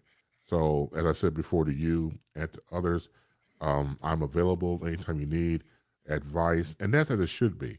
My rant is for the people who don't get advice from people. Now, these Mother Hubbards think that they know what they're doing when it comes to being on a microphone and being, trying to be somewhat entertaining, which doesn't really happen, and they don't have the knowledge to speak. And again, once again, I've been doing this for a while, but used to get on my nerve and still gets on my nerve. Oh, I can do what you do. You're a flying lie. No, you can't. And the fact that your lie had taken flight shows you how much you're full of crap. So when doing this to me, broadcasting and spoken word, I take it very seriously. It's just 2 simple facts I have when I do this is to learn to have fun. Right. This is not brain surgery. And you take it that away, but you do have people out there that I have spoken to, that I've told them that, look, this is not easy. This takes time, it takes effort, it takes commitment to run a successful program from the standpoint of not sound like a blibbering idiot. You have to know what the hell you're talking about. You have to do your research. You have to read. You have to establish commentary and a flow for your program. I just gets on my nerve, man. It's like, oh, man, I can do that. No, you can't. Now sit your ass down and be quiet. Listen, it took me. I'm still learning and still growing as a media person and doing this. It's not easy. It's not. And especially when you're the one who's doing all the work for your podcast or whatever you're doing. I am the executive producer. I am the editor. I was blessed by my brother Cole, an amazing trailer. But it's these connections that you make while you're learning and growing, and the networking that you do. That's the blessing. That's the amazing part of it. That's the part where, all right, I'm blessed to get to learn from 3 magnificent brothers that know what they're doing.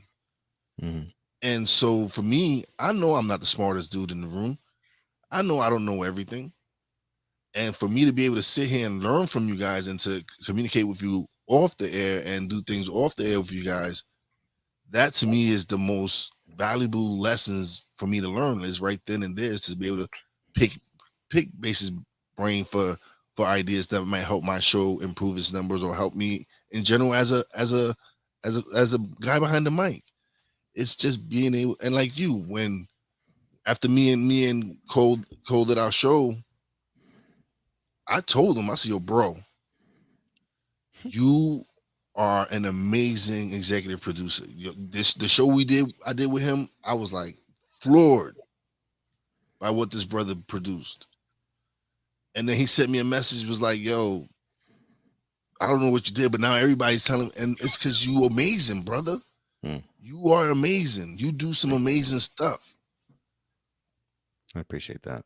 We just got a wrestling reference from Sick Diggy, and I'm so honored to see that. The 4 horsemen of sports podcasting. I like that. I like that. I go with that.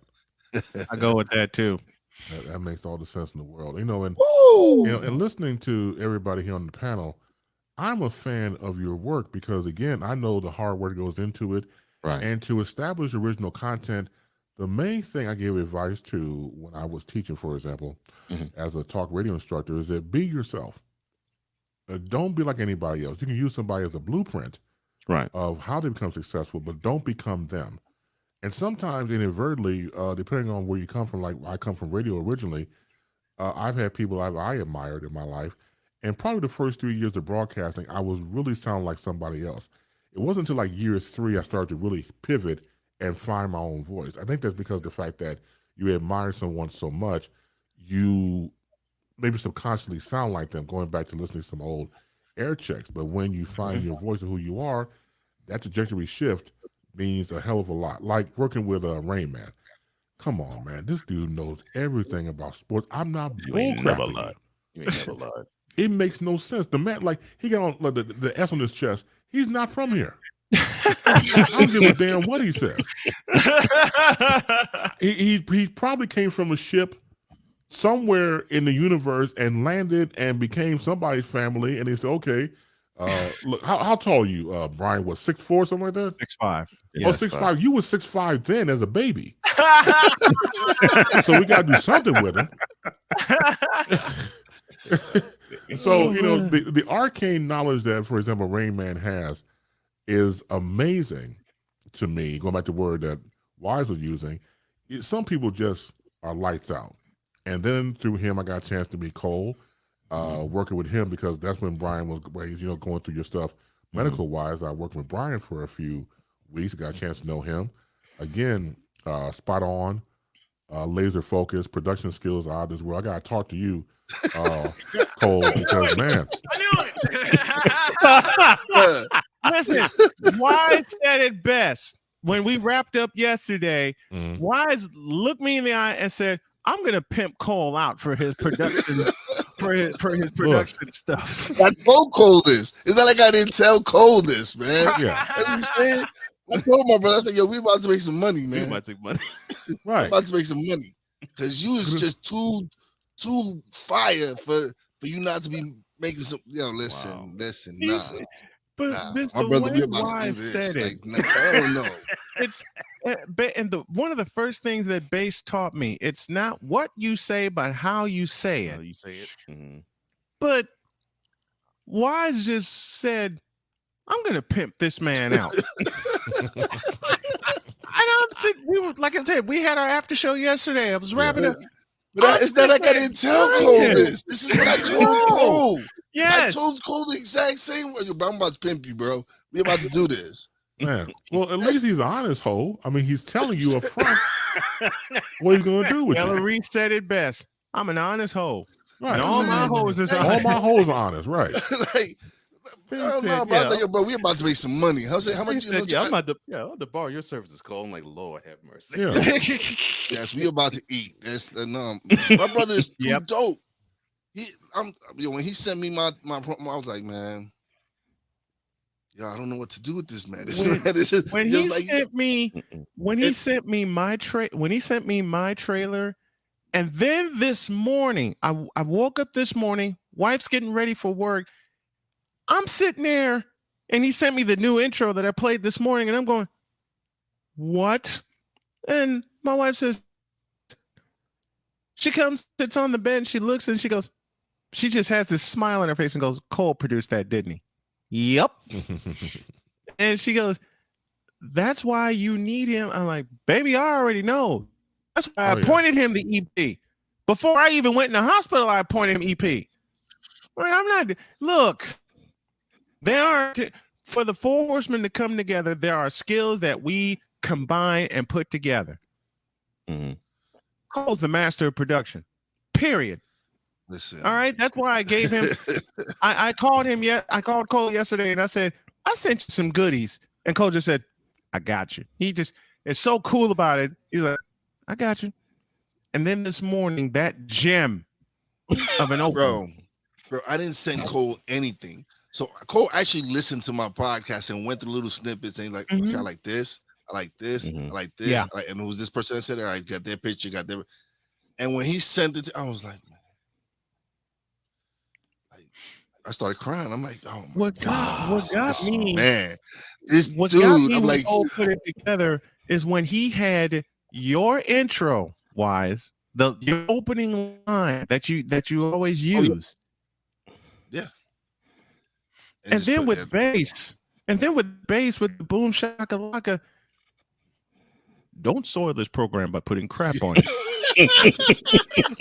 Award winner. Yeah.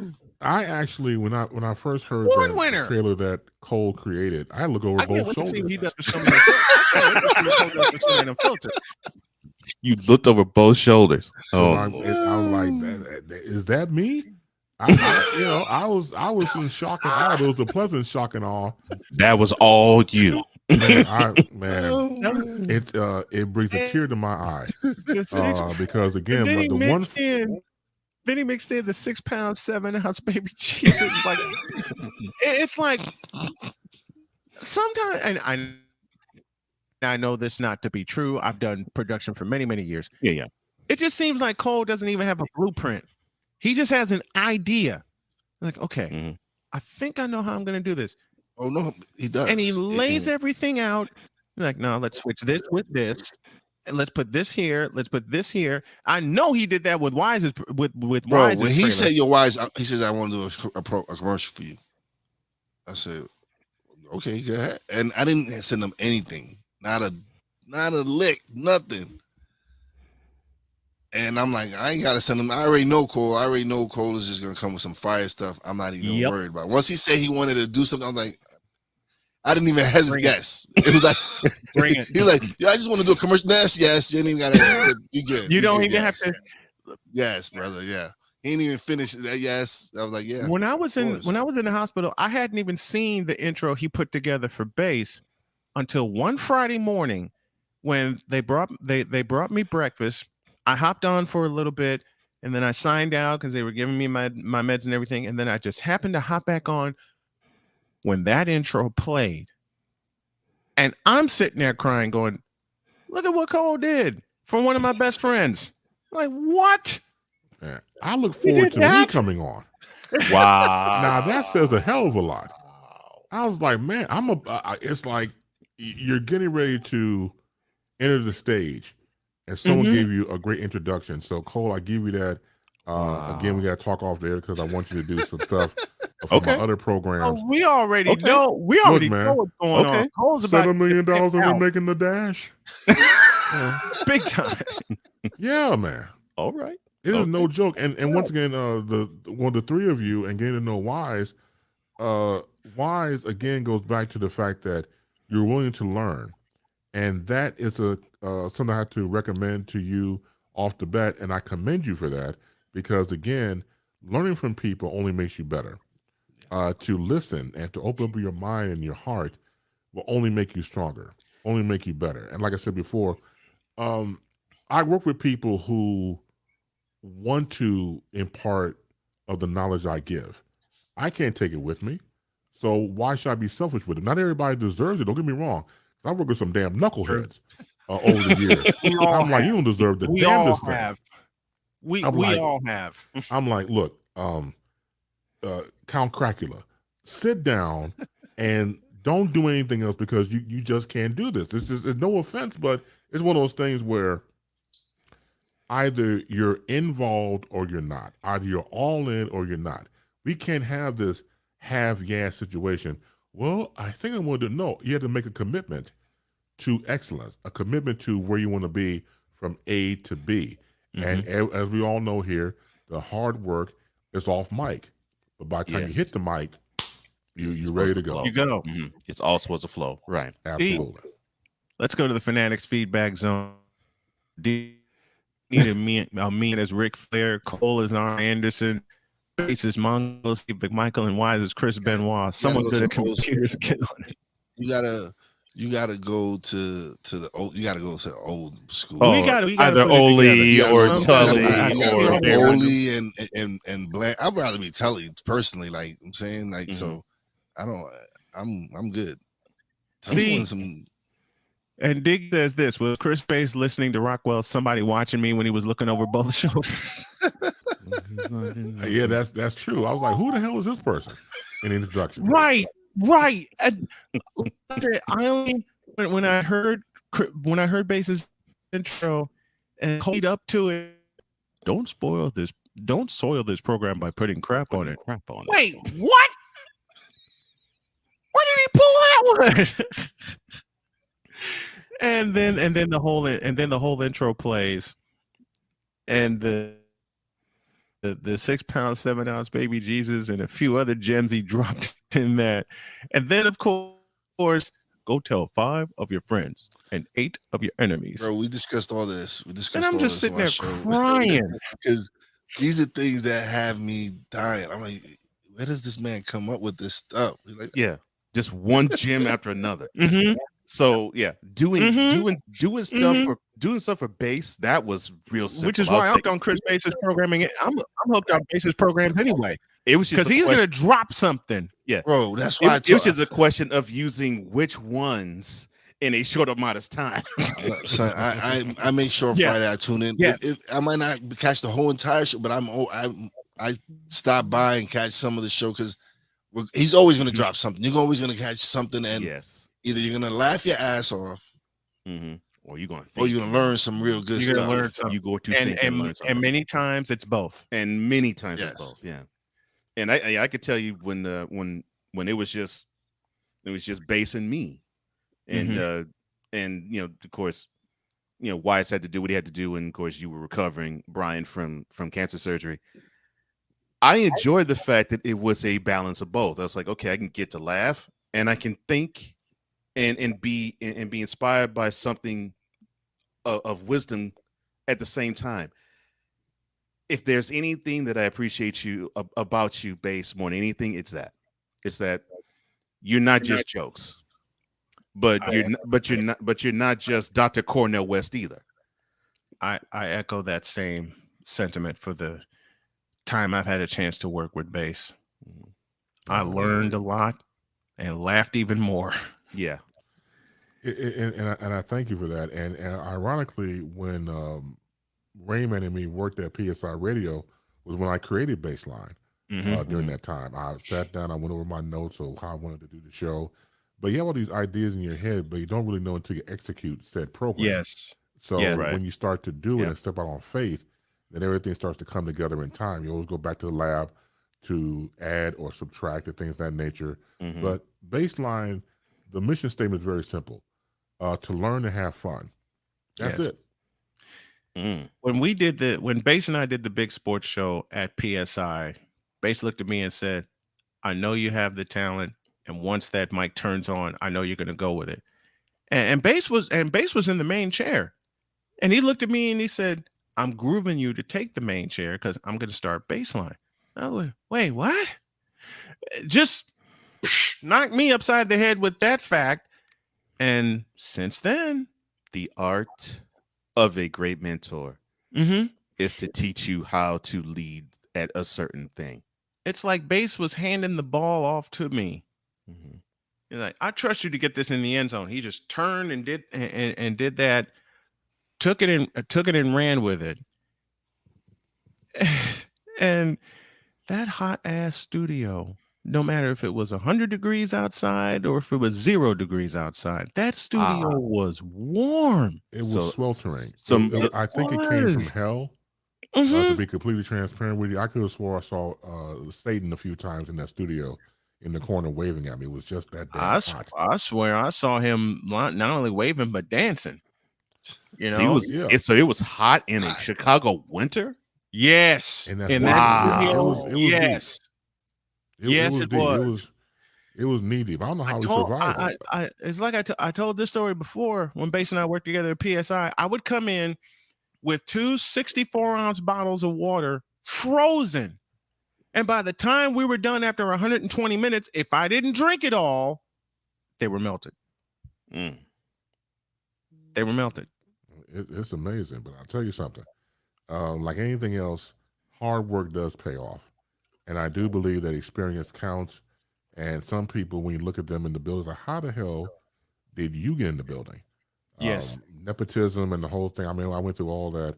But I think at the end, when you look back at what you've done to date, you could be proud of yourself and also allow yourself to grow as an individual, as a person. Don't be stagnant. Don't be, you mess around in your 40s and you still act like you're in your 20s. That's disgusting.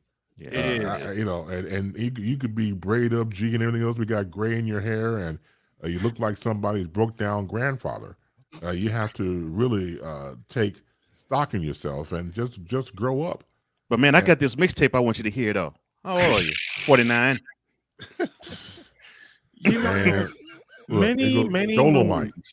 Many move over and let me pass. Yes. And pull these hush puppies out your mother name. So yeah. Many moons I've ridden the L going to and from downtown, whether it's to cover a game or whatever event. You still have these old heads. They were either trying to sell you socks or sell you a mixtape. And you look at them, and it's like Bass said, they got gray hanging out their beard, and you can see the gray hair from a mile away. When you hear that door open and they come into your car, you immediately sit up. You could be half asleep, but when that door opens and you get the feeling you're about to try to get sold a bill of goods, you're like, okay, what is this Mother Hubbard doing now? Man, but man, this thing slamming. Listen to it, brother. Bitch, are you for real? And then there were the guys that thought they could actually rap on the train. There's a line that one of them used. I don't know why it stuck with me. No, you remember what line? Yes, okay. I do. I don't know why this just popped in my head. But they were trying to get people, to give money. And I will never forget this one line where this guy said, nickels, quarters, dimes, dollars, nickels, quarters, dimes, and food stamps too. Cocaine's a hell of a drug. And he looked like he was smoked out. Nickels, quarters, dimes, pennies, and food stamps to create. I wish I was kidding as I say that. I wish I was kidding as I say that. But yeah, the thing is, all four of us have seen niggas who have thought or said that though. Yep. Oh my gosh. I've seen it. I've been there. Oh man. I'm from New York, so I've ridden subway. Like I said, I know you've seen it. I've seen some. I know you've seen it. So. Bates has seen it. I've seen it. Mm-hmm. And it's the same damn people. Well, you do ride the same line every day, so look, I'm just saying. When I was in high school, and I was a very shy person, a lot of people don't believe it, but I was a very shy individual, and I like girls. So when I had the courage, so I wouldn't sweat out my shirt, I would try to ask certain girls about going out to McDonald's. It would be on me. But the guys, of course, would have these lines that they would say to girls that were very disgusting. One in particular was, "Baby, you so fine, I'll drink your bath water." Now let's think about that. What if she actually took you up on that response? Like, if she really took you up on that response, would you really drink her bath water? Hell no. No, this is what she would say to him. Right. No. I'm gonna break the rule here. Cole, you know what I want to play, so play it. Would you actually do that? Hell no. To the no, no, no. Hell to the no. Hell to the no.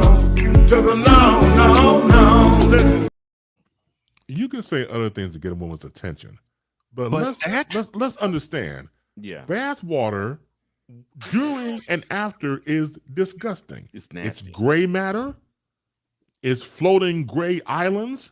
It's dead skin. It's dead skin. It's everything that is disgusting from a person who's trying to bathe. And you want to take a straw and sip that water. Are you crazy? Straw? Come straw, on now. He said straw. Straw. I got my straw, baby. I'm gonna give it. You don't get ready to drink. You the damnedest fool of all time.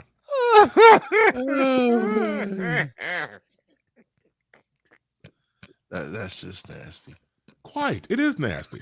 And not only that, I got the straw that bends. Not the straight straw, the straw that bends. So I can get the elbow straw. So I can bend it and sip and everything else. Come on, doctor. He said elbow straw, y'all. I'm getting too old for this. He said, thank you.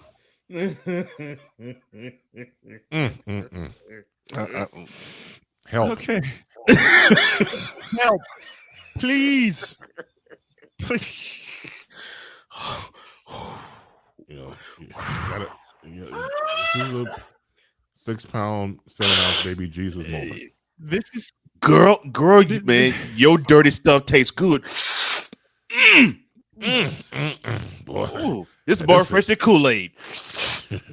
Oh man, this needs extra sugar. Ugh. Oh, this is where you want to you can find a better line than that. This is where we really go off the. This is where you want to tell that guy. Do you speak it? Thank you, Samuel. And when you try to tell people there's a better way you can approach women, and someone tries to give a suggestion, and Base, I know you would say this. I don't remember asking you a thing. Thank you, Samuel.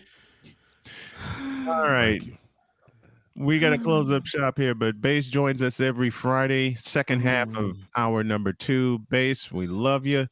Thank you so very much. I will be tuning in later on, brother. Yes. I appreciate it.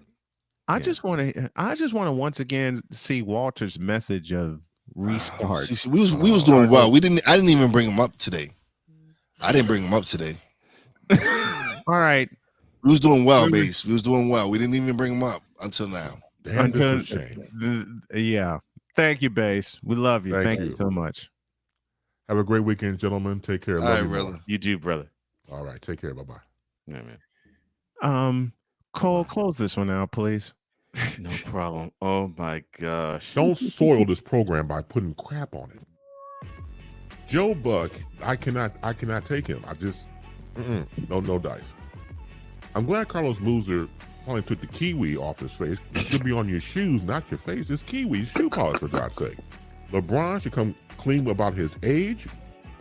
I wish baby Jesus. that I had alcohol in this container because I need some after watching Screaming A. Smith. Baby Jesus, really? 6 pounds, 7 ounces. Go tell 5 of your friends and 8 of your enemies that Chris Bass will be in the air.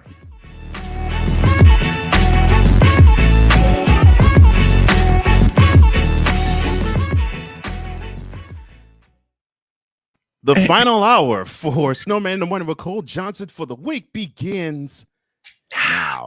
I can't do it. We'll do it live. Do it live! I'll write it and we'll do it live! Mister, will you please wake up? A ground ball past Jenks up the middle of the infield. Uribe has it. He throws. Out! A White Sox winner and a world championship. The White Sox have won the World Series and they're mobbing each other on the field. This is Snowman in the Morning. Hey, this promises to be fun. Oh, yeah. Can't wait. Are you kidding me? Do you believe it? Hour 3 begins with Mike Debate, and he joins us now. Good morning, Mike. Good morning, Brian. Good morning, gentlemen. Always an honor, always a privilege to join you guys on a Friday morning. Can't think of a better way to kick off the weekend. The honor is all ours, Good sir. morning, brother. Okay, Mike, let's dive in. What are the Arizona Cardinals trying to do? What are they trying to do? Other than hand out big contracts, what they're trying to do, I guess, is solidify their future. They've essentially given their hand now that their future is going to be Kyler Murray. And look, for all intents and purposes, Brian, and we've spoken about this several times, are there holes in the game? Are there question marks? Absolutely. Do they feel that he is going to be the best quarterback fit for their team moving forward in terms of contending and keeping pace with a very difficult division? And we outlined that last week here on Snowman in the Morning as well. I think the jury is still out on a lot of this. So in order for there to be any type of meaningful return on investment, we're going to have to see what things look like. And we're going to start to kick that off this week when we start to see what happens in training camp and we start to see what these teams begin to assemble and what they're trying to do out on the field. But your guess is as good as mine. What are they doing right now? I think it's still a little too early to tell. Okay, and my other question is when we're talking about Arizona, why haven't they solidified a very important part of their offense, which is their running game? Yeah, and I mean, that's the big question on everyone's mind is you can invest as much money as you want into given positions. And in the NFL, as much as we like to say that, defense wins championships and there's all kinds of different ways to go about, building a winning team, all eyes are usually on the quarterback. That's generally where a lot of teams' money is spent. But in order to make sure that your quarterback is comfortable under center and is able to make the plays that you believe he's capable of making, whether it be extending plays with his legs, whether it be being a dual threat or a traditional pocket passer, you need to invest in two things. One, most importantly, is an offensive line. There's no quarterback that is going to be successful in this league long term without getting quality play along the line.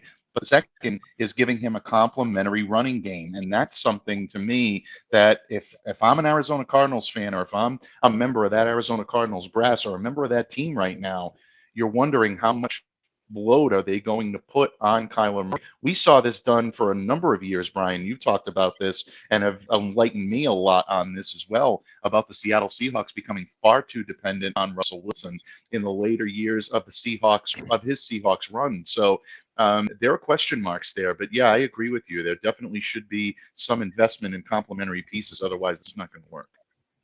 Let's go to Denver. Speaking of Russell Wilson, are the Denver Broncos going to copy what the Seattle Seahawks did in the latter years of Wilson's career, and that's rely on him entirely too much?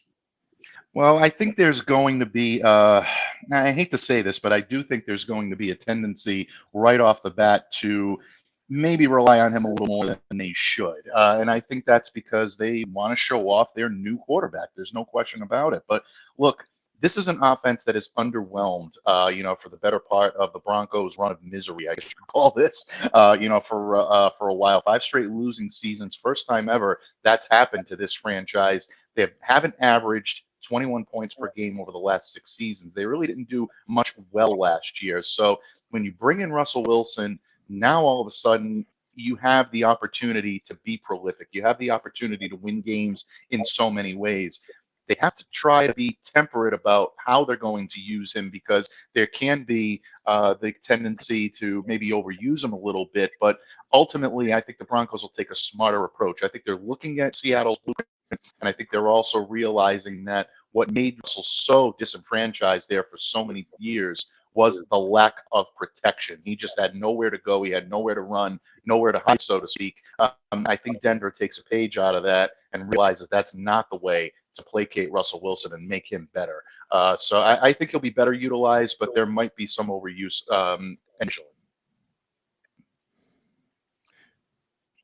Mike Debate joining us here this morning, talking all things quarterback moves. And I hate to touch a sore subject, but I'm going to touch it. It's in San Francisco. And what are they doing? I mean, they got their winning quarterback in Jimmy Garoppolo, yet all signs point to Trey Lance being the starter. Why? Well, I share your curiosity on this. We've been probably the charter members of the Jimmy Garoppolo fan club for the last couple of years in San Francisco. And a lot of people are ready to jettison this kid, or basically count him as an also-ran or a passenger, Brian. We've used that term here before about how people believe he has kind of ridden the coattails of a tremendous Shanahanian running game, great offensive line, good, complementary pieces around him, great tight end, obviously, a phenomenal running game, like we said. But at the same time, there has to be some respect put on a quarterback's name that has led you to championship games for the conference, led you to a Super Bowl within an eyelash of winning the Super Bowl. Now, some may say that Jimmy is the reason they didn't. The overthrow in the end zone basically, sealed their fate. But there is still a lot of championship pedigree in Jimmy Garoppolo. And, when you have a dynamic talent like Trey Lance and you invest capital, draft capital, early draft capital in a player like that, it's almost incumbent upon the franchise to really see what you have in that, as opposed to simply the draft pick that they surrendered to get Jimmy into San Francisco. So I think a lot of this is maybe fan base placation, but I think a lot of it is as well. They recognize the talent they have in Trey Lance and understand there's only so many slots available. So if they can move Jimmy, I think that's exactly what they're going to try to do. You don't want to move Trey as an unproven commodity and then find out that he's lighting the world on fire somewhere, and maybe San Francisco is, struggling a little more than they should. I'm not judging by the fact that, I've covered, Jimmy here in New England. It's not a move I would make, but I can understand why San Francisco feels this is the move they have to make. Well, we're going to find out this season. Mike Debate, our senior NFL analyst, joining us here as he does every single Friday, taking us to and through the 2022 NFL season. Thank you, Mike. Have a great weekend. We love it. We'll do it next week. Anytime, gentlemen. Thanks so much for having me. Have a great weekend. Thank you, Mike. You too. Mike Debate joining us as he does every Friday. We're going to pause for a break, and then I'm going to put an idea in Cole's head, and we're going to go off the board. And if y'all remember what happened a couple of days ago, we're going to touch that subject again. Back after this.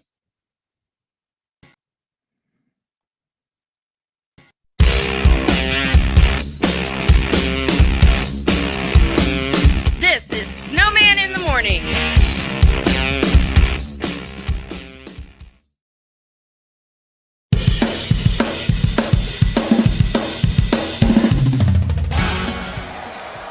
For Steph Curry, Tim Anderson, Jordan Alvarez, and it's caught. Deebo Samuel with the catch. Michael Jordan can sense. The Fro just got the king. BS3 Network. The hottest of hot takes. The coldest of cold hard facts. This is Snowman in the Morning with Cole Johnson. Weekdays at 8 a.m. Eastern. Check your local listings for your viewing and listening pleasure.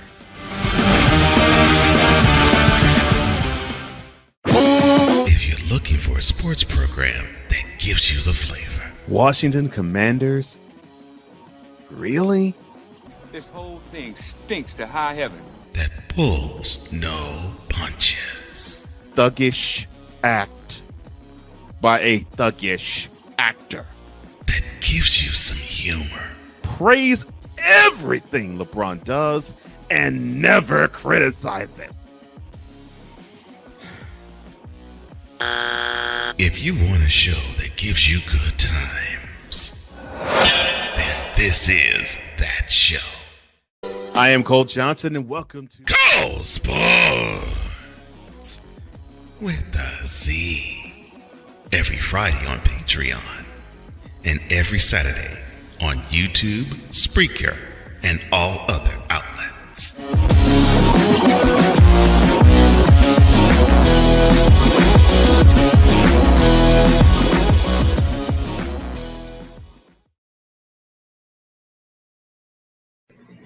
LeBron James is trash as a basketball player. Wow. I will say that one more time. You said it so easily. I've been saying it for 20 years.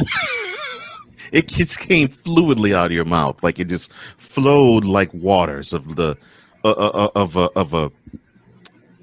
of fall, just dropping off a cliff. Oh, you mean this sentence right here? Quote. LeBron James as a basketball player is pure, unadulterated trash and has been for 20 years.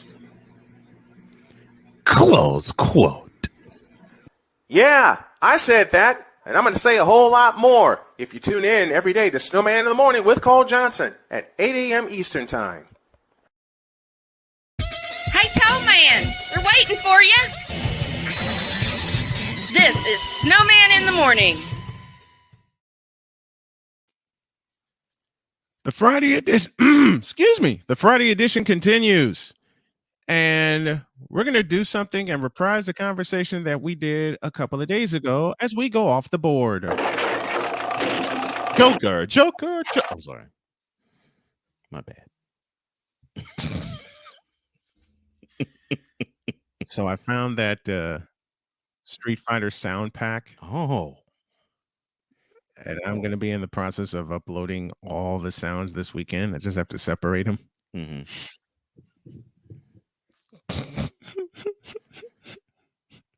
Again, kid in candy store, you won't know what to do with yourself. Oh, I know. And I can't wait. Oh goodness. I got a whole bunch of sounds that I have already. Where is it?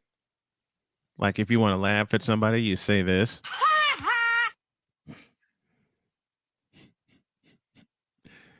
And here's one for you. Hadouken! I found that one by accident. But here's our off the board question, and it goes back to what we were talking about the other day. Mm-hmm. What was your first fighting game? What was your first fighting arcade video game that you played and more to the point couldn't stop playing? Oh, Punch Out. Yeah. Mike Tyson. Well, it wasn't Mike Tyson's Punch Out. It wasn't Mike Tyson's Punch Out when I played it. Right. The arcade Punch Out. It was the arcade Punch Out. The arcade Punch Out. Right. Right. That was the first one. I saw that. It was the tallest game I ever laid my eyes on. Mm-hmm. How the hell do you? Who thought of this? And then I tried it. I was hooked. Pizza, pasta, everybody. Pizza. Oh man, I was hooked. Man, I dropped many a quarter in that arcade. I dropped many a quarter, dime, dollar in that game. In the Punch Out, yes. Mortal Kombat comes from the Playmaker. Now, that was later. Comes from Pitfall was awesome. Pitfall was awesome. Yes. That also for me was Dragon Lair. Dragon Lair was one of the Dragon's first Lair. games. Dragon's Lair. Oh, Dragon's Lair also for me was later, but yes. Yes, no, but that for me, it was crazy because it was like one of the first games that really used cinematic cuts in the game. So that for me, that was awesome. Like just the cuts alone, and then Pitfall. And it was so lifelike. I think it was the first laser disc game that was introduced. There were two between 83 and 84 that were introduced. Dragon's Lair was one. The other was Space Ace. Yeah. I were equipped with Dragon's Lair, which stick. You had to figure out which move you needed to make, or which direction you needed to make the right move. Man, you taking me way back with Dragon's Lair too. Ooh. Oh, man. I saw someone beat the. I saw someone beat the game. I saw someone beat the game. It just wasn't going to be me. Yeah, Tekken got me too. But see, I would see Tekken in like hotel arcades and such when I would be on the road doing games. And I got hooked on it then. We talked about the 4-person X-Men, the 4-person Teenage Mutant Ninja Turtles. I said NBA Jams was the first, but no, for me it was actually Double Dribble. Yeah. It was actually Double Dribble. I played Double Dribble a few times, yeah. That was I where wore my fingers you out always playing find a little Double spot Dribble. and you would I hit a still three didn't from learn anywhere in the court. All the fans would jump up at the same time. Doesn't matter if you're the away team or the home team. And then it went into Magic versus Bird. And then that transitioned to NBA. That was the beginning of NBA Live. Was the Lakers versus Bulls, Lakers and Celtics, Bulls, Lakers, all those series. That's what eventually turned into NBA Live. But yeah, some of those yeah. Now NBA Live, the early iterations of it. Yeah. No question. I did not play another NBA game home arcade on a home playing system. On a Double home dribble video with the gray screen dunks. When you would take more off. than NBA, more than NBA Live. That was the basketball wise. That was the game for me. I played all of 3 games of NBA Jam because then I discovered NFL Blitz and I was done. Oh, well, this goes without saying, Ryan. Tecmo Bowl? Ryan, yes. now that you mentioned that, Ryan, I actually play on my phone. It's called Retro Bowl, and it's so much like Tecmo Bowl. It's Tecmo, isn't it? It's just an updated version. It's just an updated version, modern NFL team. It's just not real players in it. And so I downloaded on that game, and I'm like in season 30 right now. Because it's you create your own head coach, you play the game, and it's just like Tecmo Bowl. You this time, but the only thing on this one is you only play offense. You don't play defense whatsoever. Right. Play many a game of Tecmo Bowl. Speaking of Double Dragon, mini. Anybody remember this?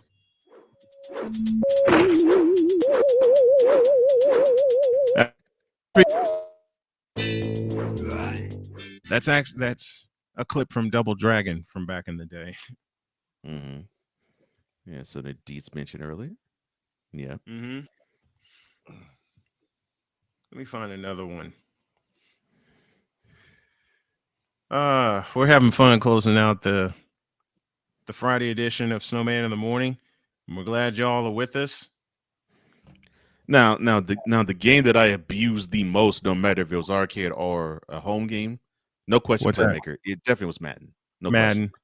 But the early Madden. Yeah. See, I got a question. I was a big fan. I was actually a big fan of NCAA football. Yeah. I was too. Yeah. I was too. See, I got a question. played that too. I just pulled up an old clip of Double Dribble. Why do they have the King Dome in that game? I don't know. When you first started, it looks like they have the King Dome in that game. Only it's purple. Only it's purple. Deeds. Thank you, brother. I totally forgot about Kung Fu. Yeah. I totally forgot about Kung Fu. Yeah. All right, Deets, you're gonna make me go there. Let me find it.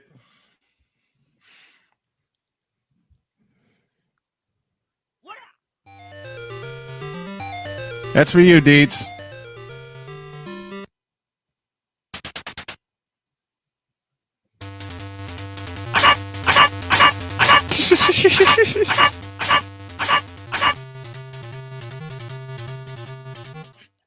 I can still see the white and the red guy. Yes.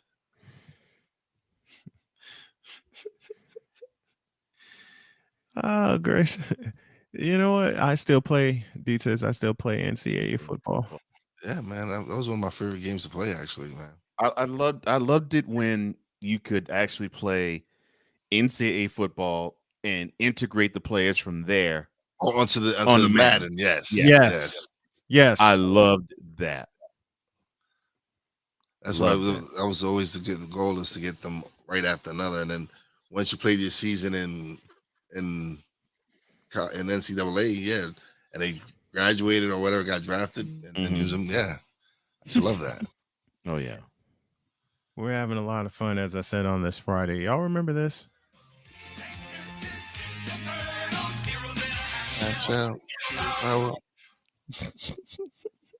Yeah, of course. And then you put your quarter in.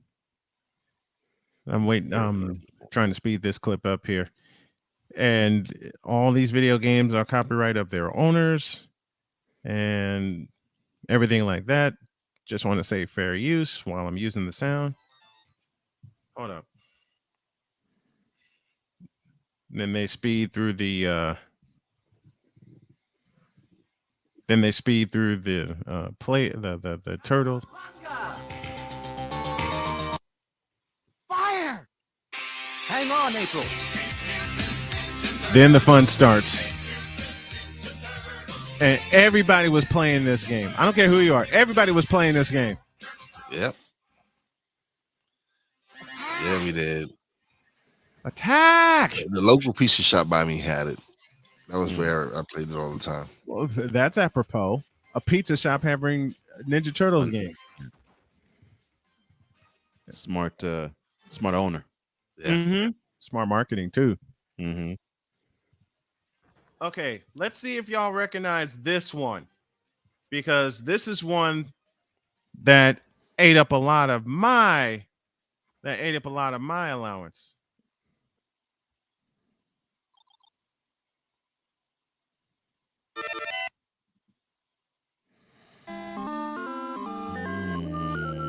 That's gotta be like Gallagher.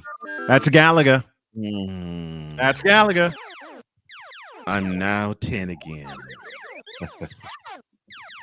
That's Gallagher. It's crazy because oh man, my man Big Dawkins is in the building.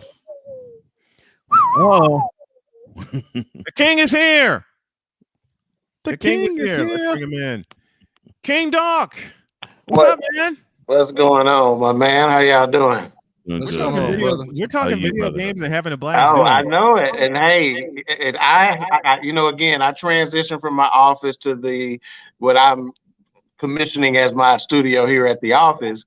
And I have not heard anybody say Killer Instinct on these fighter games. Am I right or am I wrong? We said it the other day. Okay, because Killer Instinct was my jam. So if you know Justin Caraway from the Elevate podcast, he will tell you we used to have tournaments that lasted all night long of Killer Instinct, and I used to give them the business with Black Orchid. You hear me? I would put her in the sexiest outfit possible and kick the aces. This is for you, Doc. Yeah.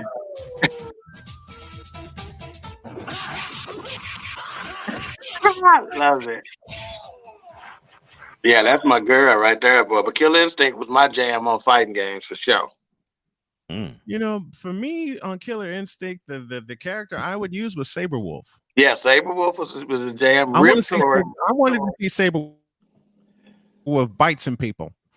You know? Yeah. He had a cold move, but a lot of folks didn't know Black Orchid. I could turn her into a jaguar on their asses. They didn't like to see the jaguar coming, boy. Oh, they hate the jaguar. Yeah. They hated the jaguar. I know so many people that hated the jaguar. Yeah, I used to do damage with her. Yeah, we're going way back today. Having King Doc in the building. I got one for you guys. I'm gonna see if you reckon. I'm queuing up some games.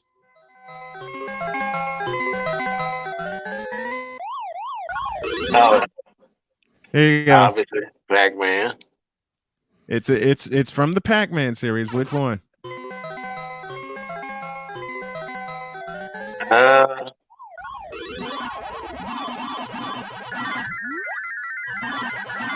That's not Miss Pac-Man because I was play not that. Miss. That was the next one. That was Super Pac-Man. Super Pac-Man. Okay, That was that Super was gonna be Pac-Man. my next guess. Yeah.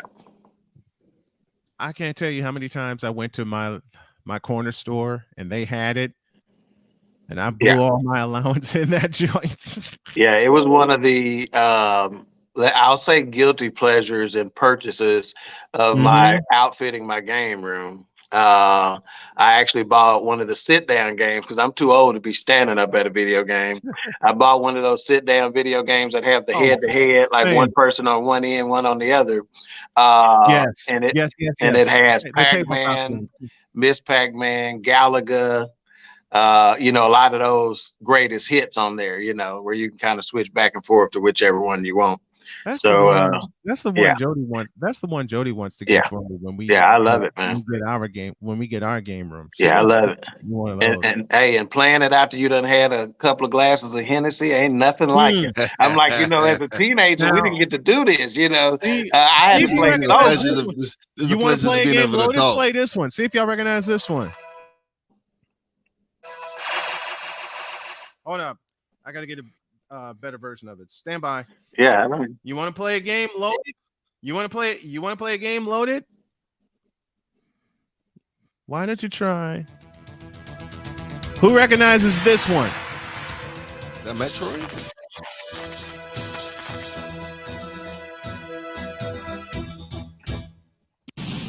That's not Tekken, is it? No. The doors closing should give you a clue. Not to mention the funky music that was on here.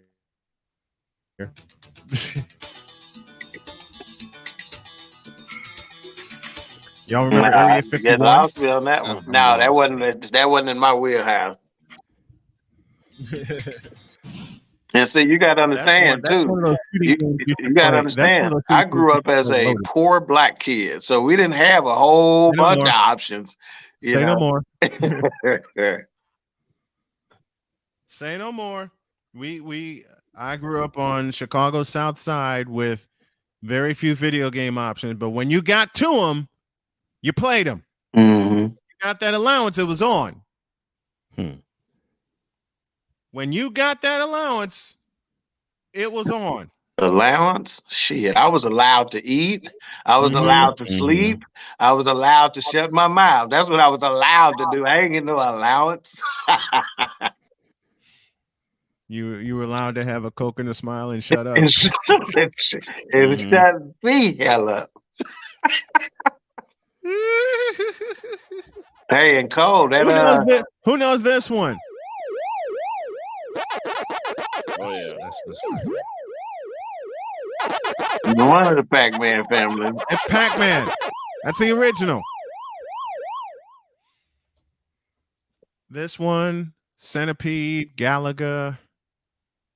Those were the ones I grew up with. And like I said the other day, up, down, left, right, shoot. Those are my controls. Does anybody remember Defender? Controls. Of course, Defender. Yeah. Oh yeah. Defender was man. Talking about why you gotta go there? Hours spent with that. I played it in the arcade and I played it on my 5200. I played it on my 5200 and wore it out. Just couldn't repeat it in the arcade. Yeah, that was the game we played over at my cousin's house who had the 5200. Oh gosh, yes. I wore out my 5200 playing Defender, playing Pac-Man. Let me see if I can find Defender. Fair use for everyone that wants to complain. That's it. That's it. That afterburner. That's it.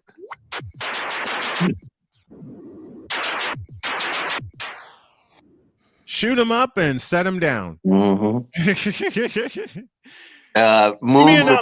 Moon Patrol. Oh Lord, yes. I've spent so much time on Moon Patrol. Well, another one that doesn't get a lot of love is Contra. Contra, yeah. I didn't. Contra didn't make my wheelhouse. Dig Patrol made mine. Dig Dug. Dig Dug. Yeah. Yes. I got you with the Moon Patrol. Let me find it. That's it. That's it. That's it. Hey, I'm about to shed a tear right here, boy. That do it, baby. You know how many broke days I spent playing Moon Patrol? Yeah, and Deeds said, folks, this is a 50-year-old man talking about video games. Damn straight. Yeah. He said, happy belated Snowman. Thank you, Deeds. And see, let me just say this. Damn right. Let me just say this. And Cole knows just as much as you know, Snowman. I get inspired by the tiniest little thing. And let me just say this. I am proud to be a 50-year-old man talking about video games because, see, the words say until you become as one of these, you can't enter into the kingdom of heaven. And one of these is a kid. So I'm going to always keep my youthful vigor. Same. And if that means video games, that's what that means. Same. I'm going to keep it. I love it. This is one of the things I grew up with. Old school video games. Come on. This is what we grew up with, dog. See, Wise, let me hip you to a little something. See, I got to have the good fortune, blessed enough to have a swimming pool installed at the house last summer. To this date, I have never just walked into my swimming pool. I do either a cannonball, a Hulk Hogan leg drop, or I dive in it. I don't just walk in it. I get in there. I make the biggest splash I can. Why is that a problem? Shit, I'm gonna keep my youth. I'm keeping mine too. I'm keeping mine. That's Moon Patrol, y'all hear in the background. You got another one. Give me another one, dog. Give me another one. Y'all, I know y'all covered Donkey Kong.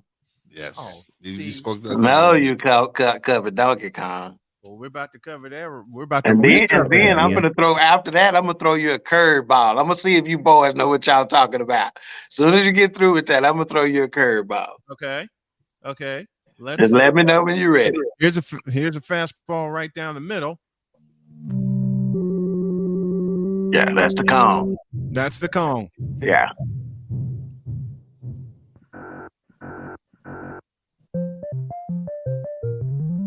It seems like every time you played it in the arcade, they reprogrammed that song. Mm-hmm.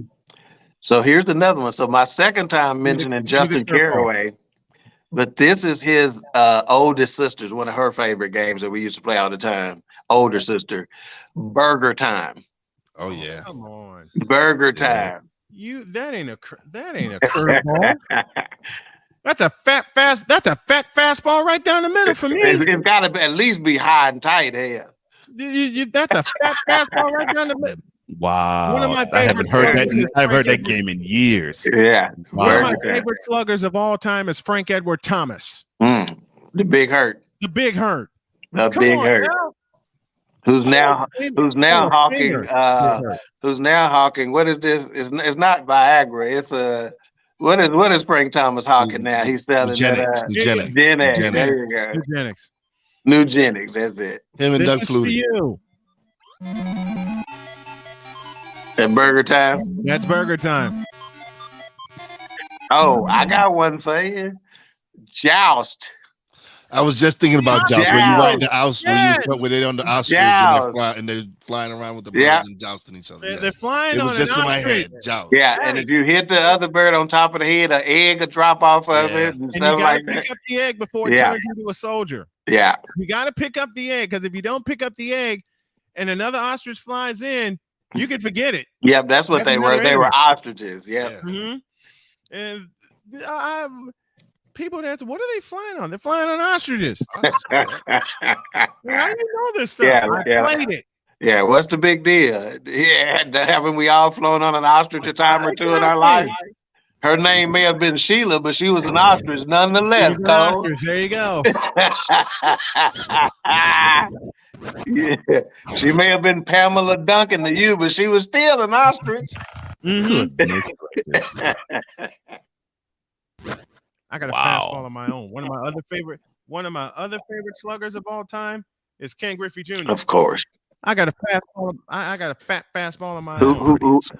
who actually was Let's one see. of the dudes that tried to usher the game into the 20th century with the hat backwards, and it caused an uproar of unknown proportions. And if they had any sense, Ken Griffey Jr. did not care. hey, if Major League Baseball had any sense, they would have thrown every advertising dollar, every marketing dollar they had behind it. And baseball, in baseball's average, in baseball's average age of their viewers and fans might not be in the 60s right now had they done that. And the attendance would be up. Which is why they tried to break the bank with Kyler Murray. Name another athlete in the modern era that had an entire league recruited to try to come, not just a team to be drafted by, but the entire league said, "Please come play for us." Because they know they need an infusion of youth, and not just youth. Listen to me closely. They need an infusion of black youth. Yes. Yeah. Preach. If they get that, let a rapper mess around. Let a rapper mess around and say the name of a baseball player and watch what MLB Here's my video game.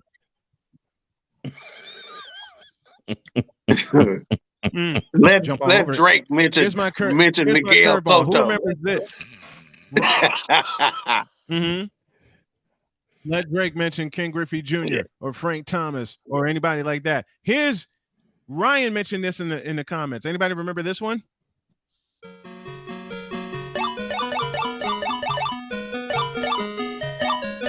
Yeah, sounds familiar. They're picking up something. That's not your Mario Brothers. Original.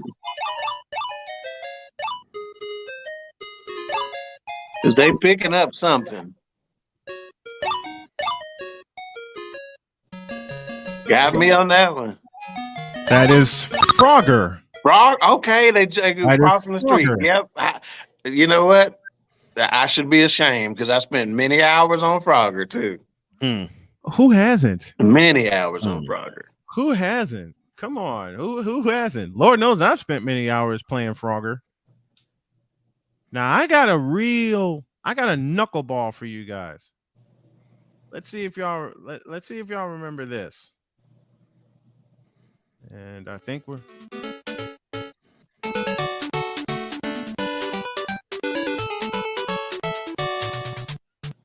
Yeah, you got me on that one. Remember RBI baseball? Oh yeah. Okay.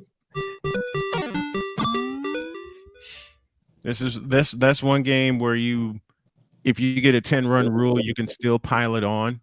Beat them like what, 25-1 or something like that. Yeah, I gotta admit, beating people, and I didn't do a lot of the only sports games that I played was the football. I was all in on football. I mean, shoot, we had tournaments playing football to where we had like 6 TVs set up in brackets, and we had the biggest TV was the championship game going to get played on that, and so you had draws and you determined which TV you played on. Okay, you're on screen 1, you're on screen 2, you're on screen 3, or whatever. Wow. And as it narrowed down at the end of the night, the final was played on the big screen, and we cooked out, had the grill going, had the cooler full of beer, and when I say we probably had 20-30 brothers on the tournament, and of course, if you got down 21-0, that's a skunk. You in the game. Ain't no use in keeping that going. So yeah, we were on it, man. Oh, we were on it. Oh, you ran it like that? Yeah. When Madden came out, shoot. Yeah, we had Madden tournaments, serious ones. Yeah. Okay. Yeah, serious one. And everybody brought I need everybody to bring your TV and your game system, so we had, like I said, 6 or 7 going, and we had them in my warehouse of the company I was working at the time. So we could fit like 6 of those 6-foot tables in there, 6-foot plastic tables that you fold and whatnot. And we set up a game system and a TV on each table, and the biggest TV, that's your championship TV. Wow. Yeah, those were some late nights. That was back then. I was married back then. That was one of the only reasons I could stay out all night was if I were playing video games somewhere. And then I learned that that's the lie I needed to tell, which I'm not married no more. You hear me, Cole? Stay with me. Wise can't keep up with this. This is real. This high comedy right here. Wise may struggle keeping up, Cole, but I need you to keep up. So I figured that out, and that's the lie I started to tell you. I'm sorry, but I'm married to Latina. I can't risk those things. Hey, Wise, I was too. Wise. My ex-wife of almost 20 years old was a Latina. Y yo hablo español cuando yo quiero, cuando yo necesito. Yes. Huh? Yeah, I'm sorry, baby. I was pushing buttons. Yeah, not the kind of buttons you thought I was pushing. Oh my God. I was twisting and tweaking, baby. Oh my God. Wow. Hey, and Cole, so that promo video you played, about 20 minutes or so ago, hey, we're going to have to update that, man. Oh, it's like that? It's some BS3 network stuff got to be on there. All the places you could play. I hear Patreon. I hear some of the other services and whatnot. Hey, it's a new addition to that. Okay. We got to update that. All right. Oh, that won't be a It's problem. a new addition. Yeah, I guess get some BS3 love on there. Yeah, no problem. You'll definitely do that. Yeah, that's not a problem, man. What can let's see. What was I wanted to ask you in particular? We can do the video game love all day and night long. But we're now coming upon the season where the Cowboys are trying to not make the same mistake they did 6 months ago and basically have a team that's good enough but not championship worthy. Yeah. Do you think they've made the strides to be championship worthy? Absolutely not. Next question. I did, for the sake of the fact this is a podcast, I'll go ahead and expound a little bit. But no, absolutely not. See, and the things that I'm concerned about are not the things that the general public and the pros and whatever are not saying. Okay, which is they're concerned about losing Amari Cooper. I'm not. That wasn't going to be the difference in ours. We had Amari Cooper. That's not a difference maker. I respect him, as a receiver, but at his age, no, we're not. That's not a loss, But they've done nothing to shore up what is an overrated offensive line. And in addition, I'm more concerned about the loss of Randy Gregory, because that allowed us to be as flexible as we were with the likes of Micah Parsons. So you don't want to go have to put Micah Parsons at defensive end every single game because you have no other options, that's going to get consistent pressure. And his pressure rate was amongst the best in the league last year as a rookie. But what made that more likely is because you never knew where he was going to be coming from. Right. You didn't know if we were going to line him up at a linebacker or defensive end or whatnot. And so what we've added in the draft in terms of interior defensive linemen, in terms of your rush defensive linemen, and in terms of your offensive linemen, not enough. And you got to win. You win and lose in the trenches. I don't care what you think changes. Right. You win and lose in the trenches. And we haven't done enough to address that. And you had a shot to me at one of the top 10 talents in Jermaine Johnson and passed him all the way up and let him go. Just let him slide on through to the Jets. But again, it's the Cowboys, and B, it's these delusional Cowboy fans. When you try to tell them what they need, their retort is, I don't remember asking you a thing. Which is exactly what I love about us, but I also hate about it. Here?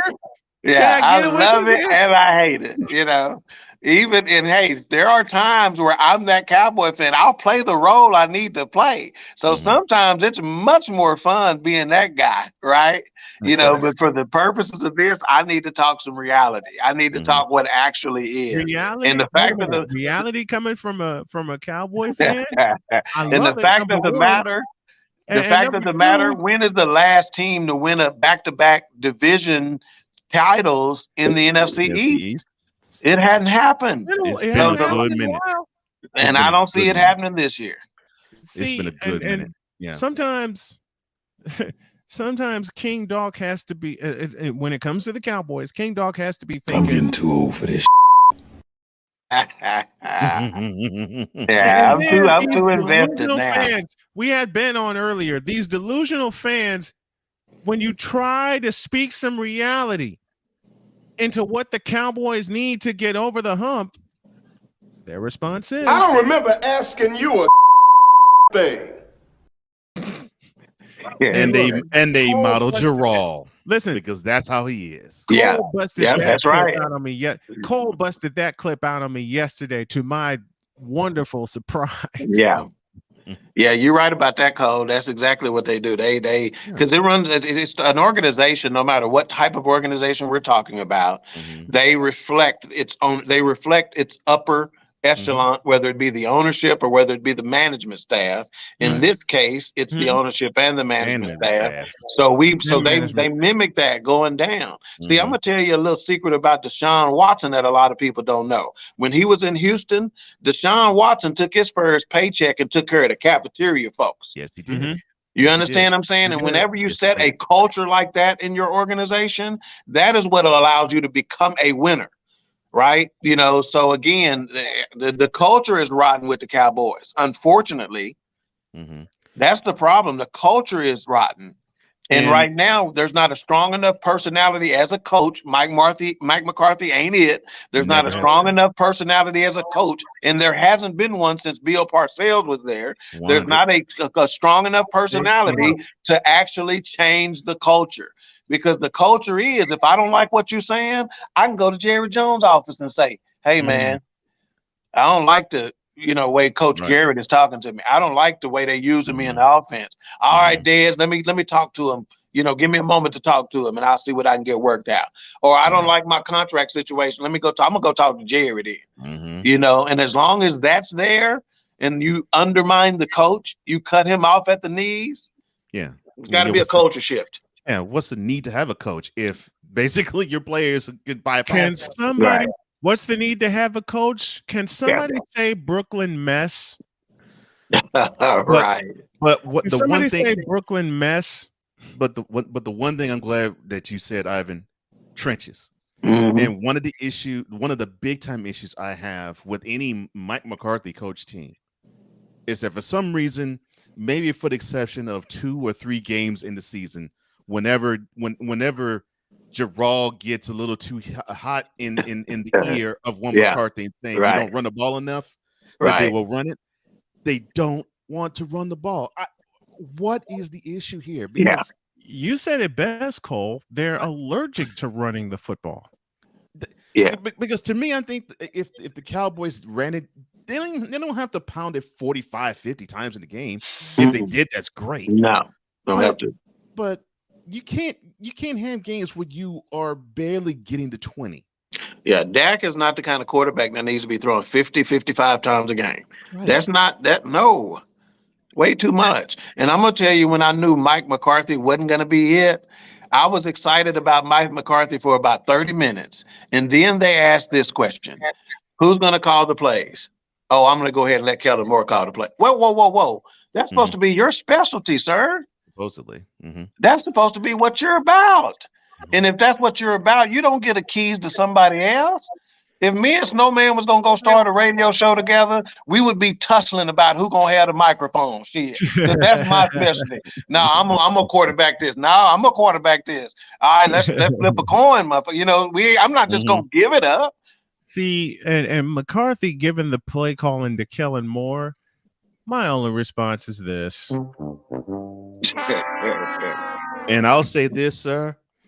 Ivan, you were 30 minutes more excited about him being the head coach of the Cowboys than I was. Because the moment I heard that's who was going to be it, I'm like, oh, more the same. Yeah. And Gerald turned to every Cowboy fan and said, I don't remember asking you a thing. And I'm sure that order probably came from Jerry Jones. Is that, hey, are you when he was interviewing Mike McCarthy, he's like, hey, what do you think about Kellen Moore? We really like him. You know, so as we're contemplating who we're going to bring in as the head coach, how do you think you may use him? Shit, Mike McCarthy been around long enough to know that's a loaded question. Shit, he all but said that he lied during the interview to get the job. He all but said that publicly. Say anything to get the job. Yep. Stupid. Yeah, that's exactly what happened. That's exactly what happened. And Cowboy, listen, I got a question for the real Cowboy fans.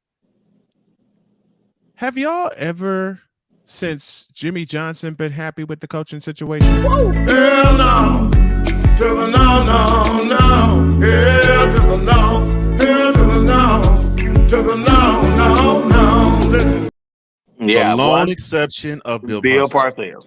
Bill Parcells, yes. That's it. That's Much the lone love for exception. Bill Parcells. And he can only stomach so much. Exactly. Which you could tell he got grayer by the game. Yeah. Yes, He got grayer by the game, man. Yeah, he wasn't for that nonsense. No, man. he wasn't. He wasn't. I mean, too many years with the New York Giants. Yeah. 9 years with the Giants and no nonsense football. Where football is what is where it should be the most important thing about the organization.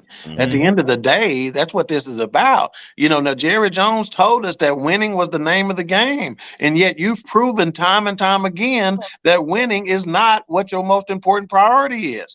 Anybody who has the ability to block out the sun in an afternoon game, but continues to let it be a factor in his afternoon games, tells you that it's not about winning.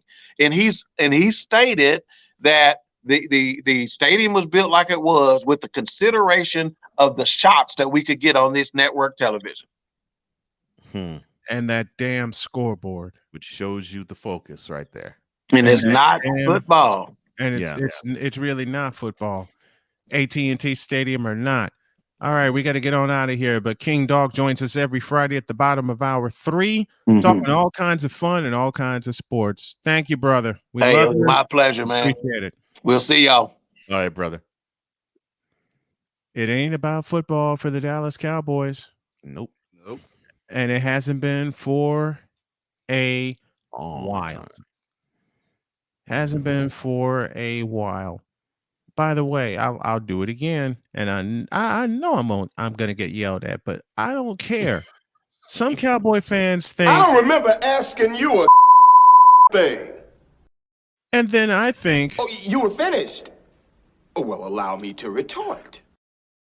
And my retort is, has it been about football for the Cowboys for a long time? Hell no. To the no, no, no. Hell to the no. Hell to the no. To the no, no, no. Listen. And while I'm at it, hey, Cowboy fans, quit being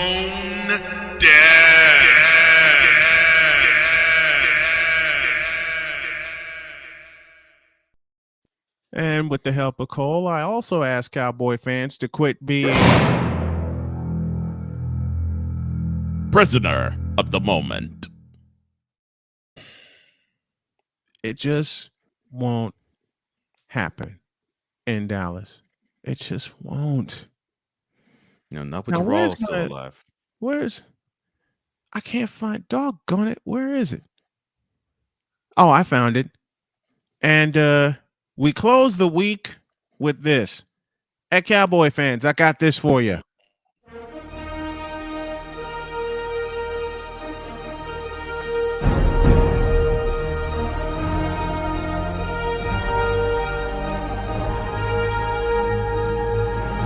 You know we're going to Super Bowl, right?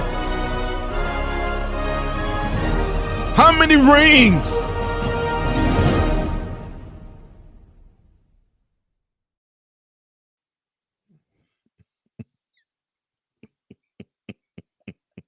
None.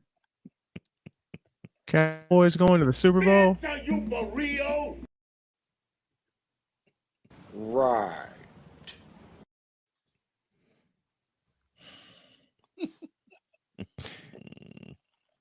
I gotta do it again.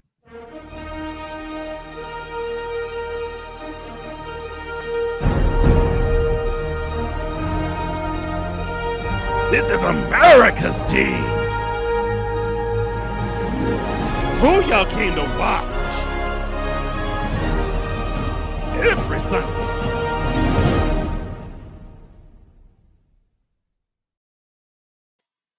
I actually watched a reaction video after the Cowboys got beat by the 49ers in the playoffs. And a woman, okay, we'll close it here. And a woman said, open it. Oh, Lord.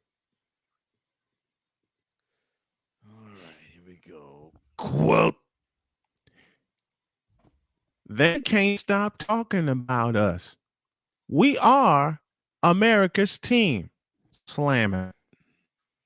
Close quote. And to really close the door, hey, Cowboy fans, do this. You know your damn role and shut your damn mouth.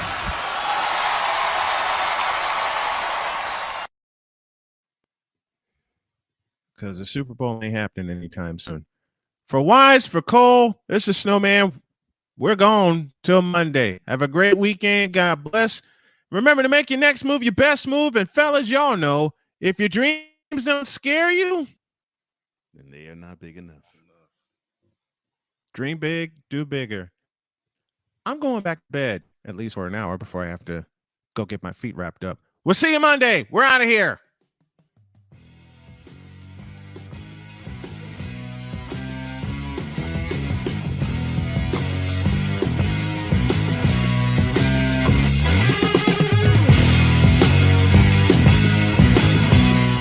Thank you for tuning in to Snowman in the Morning with Cole Johnson, the hottest of hot takes and the coldest of cold, hard facts.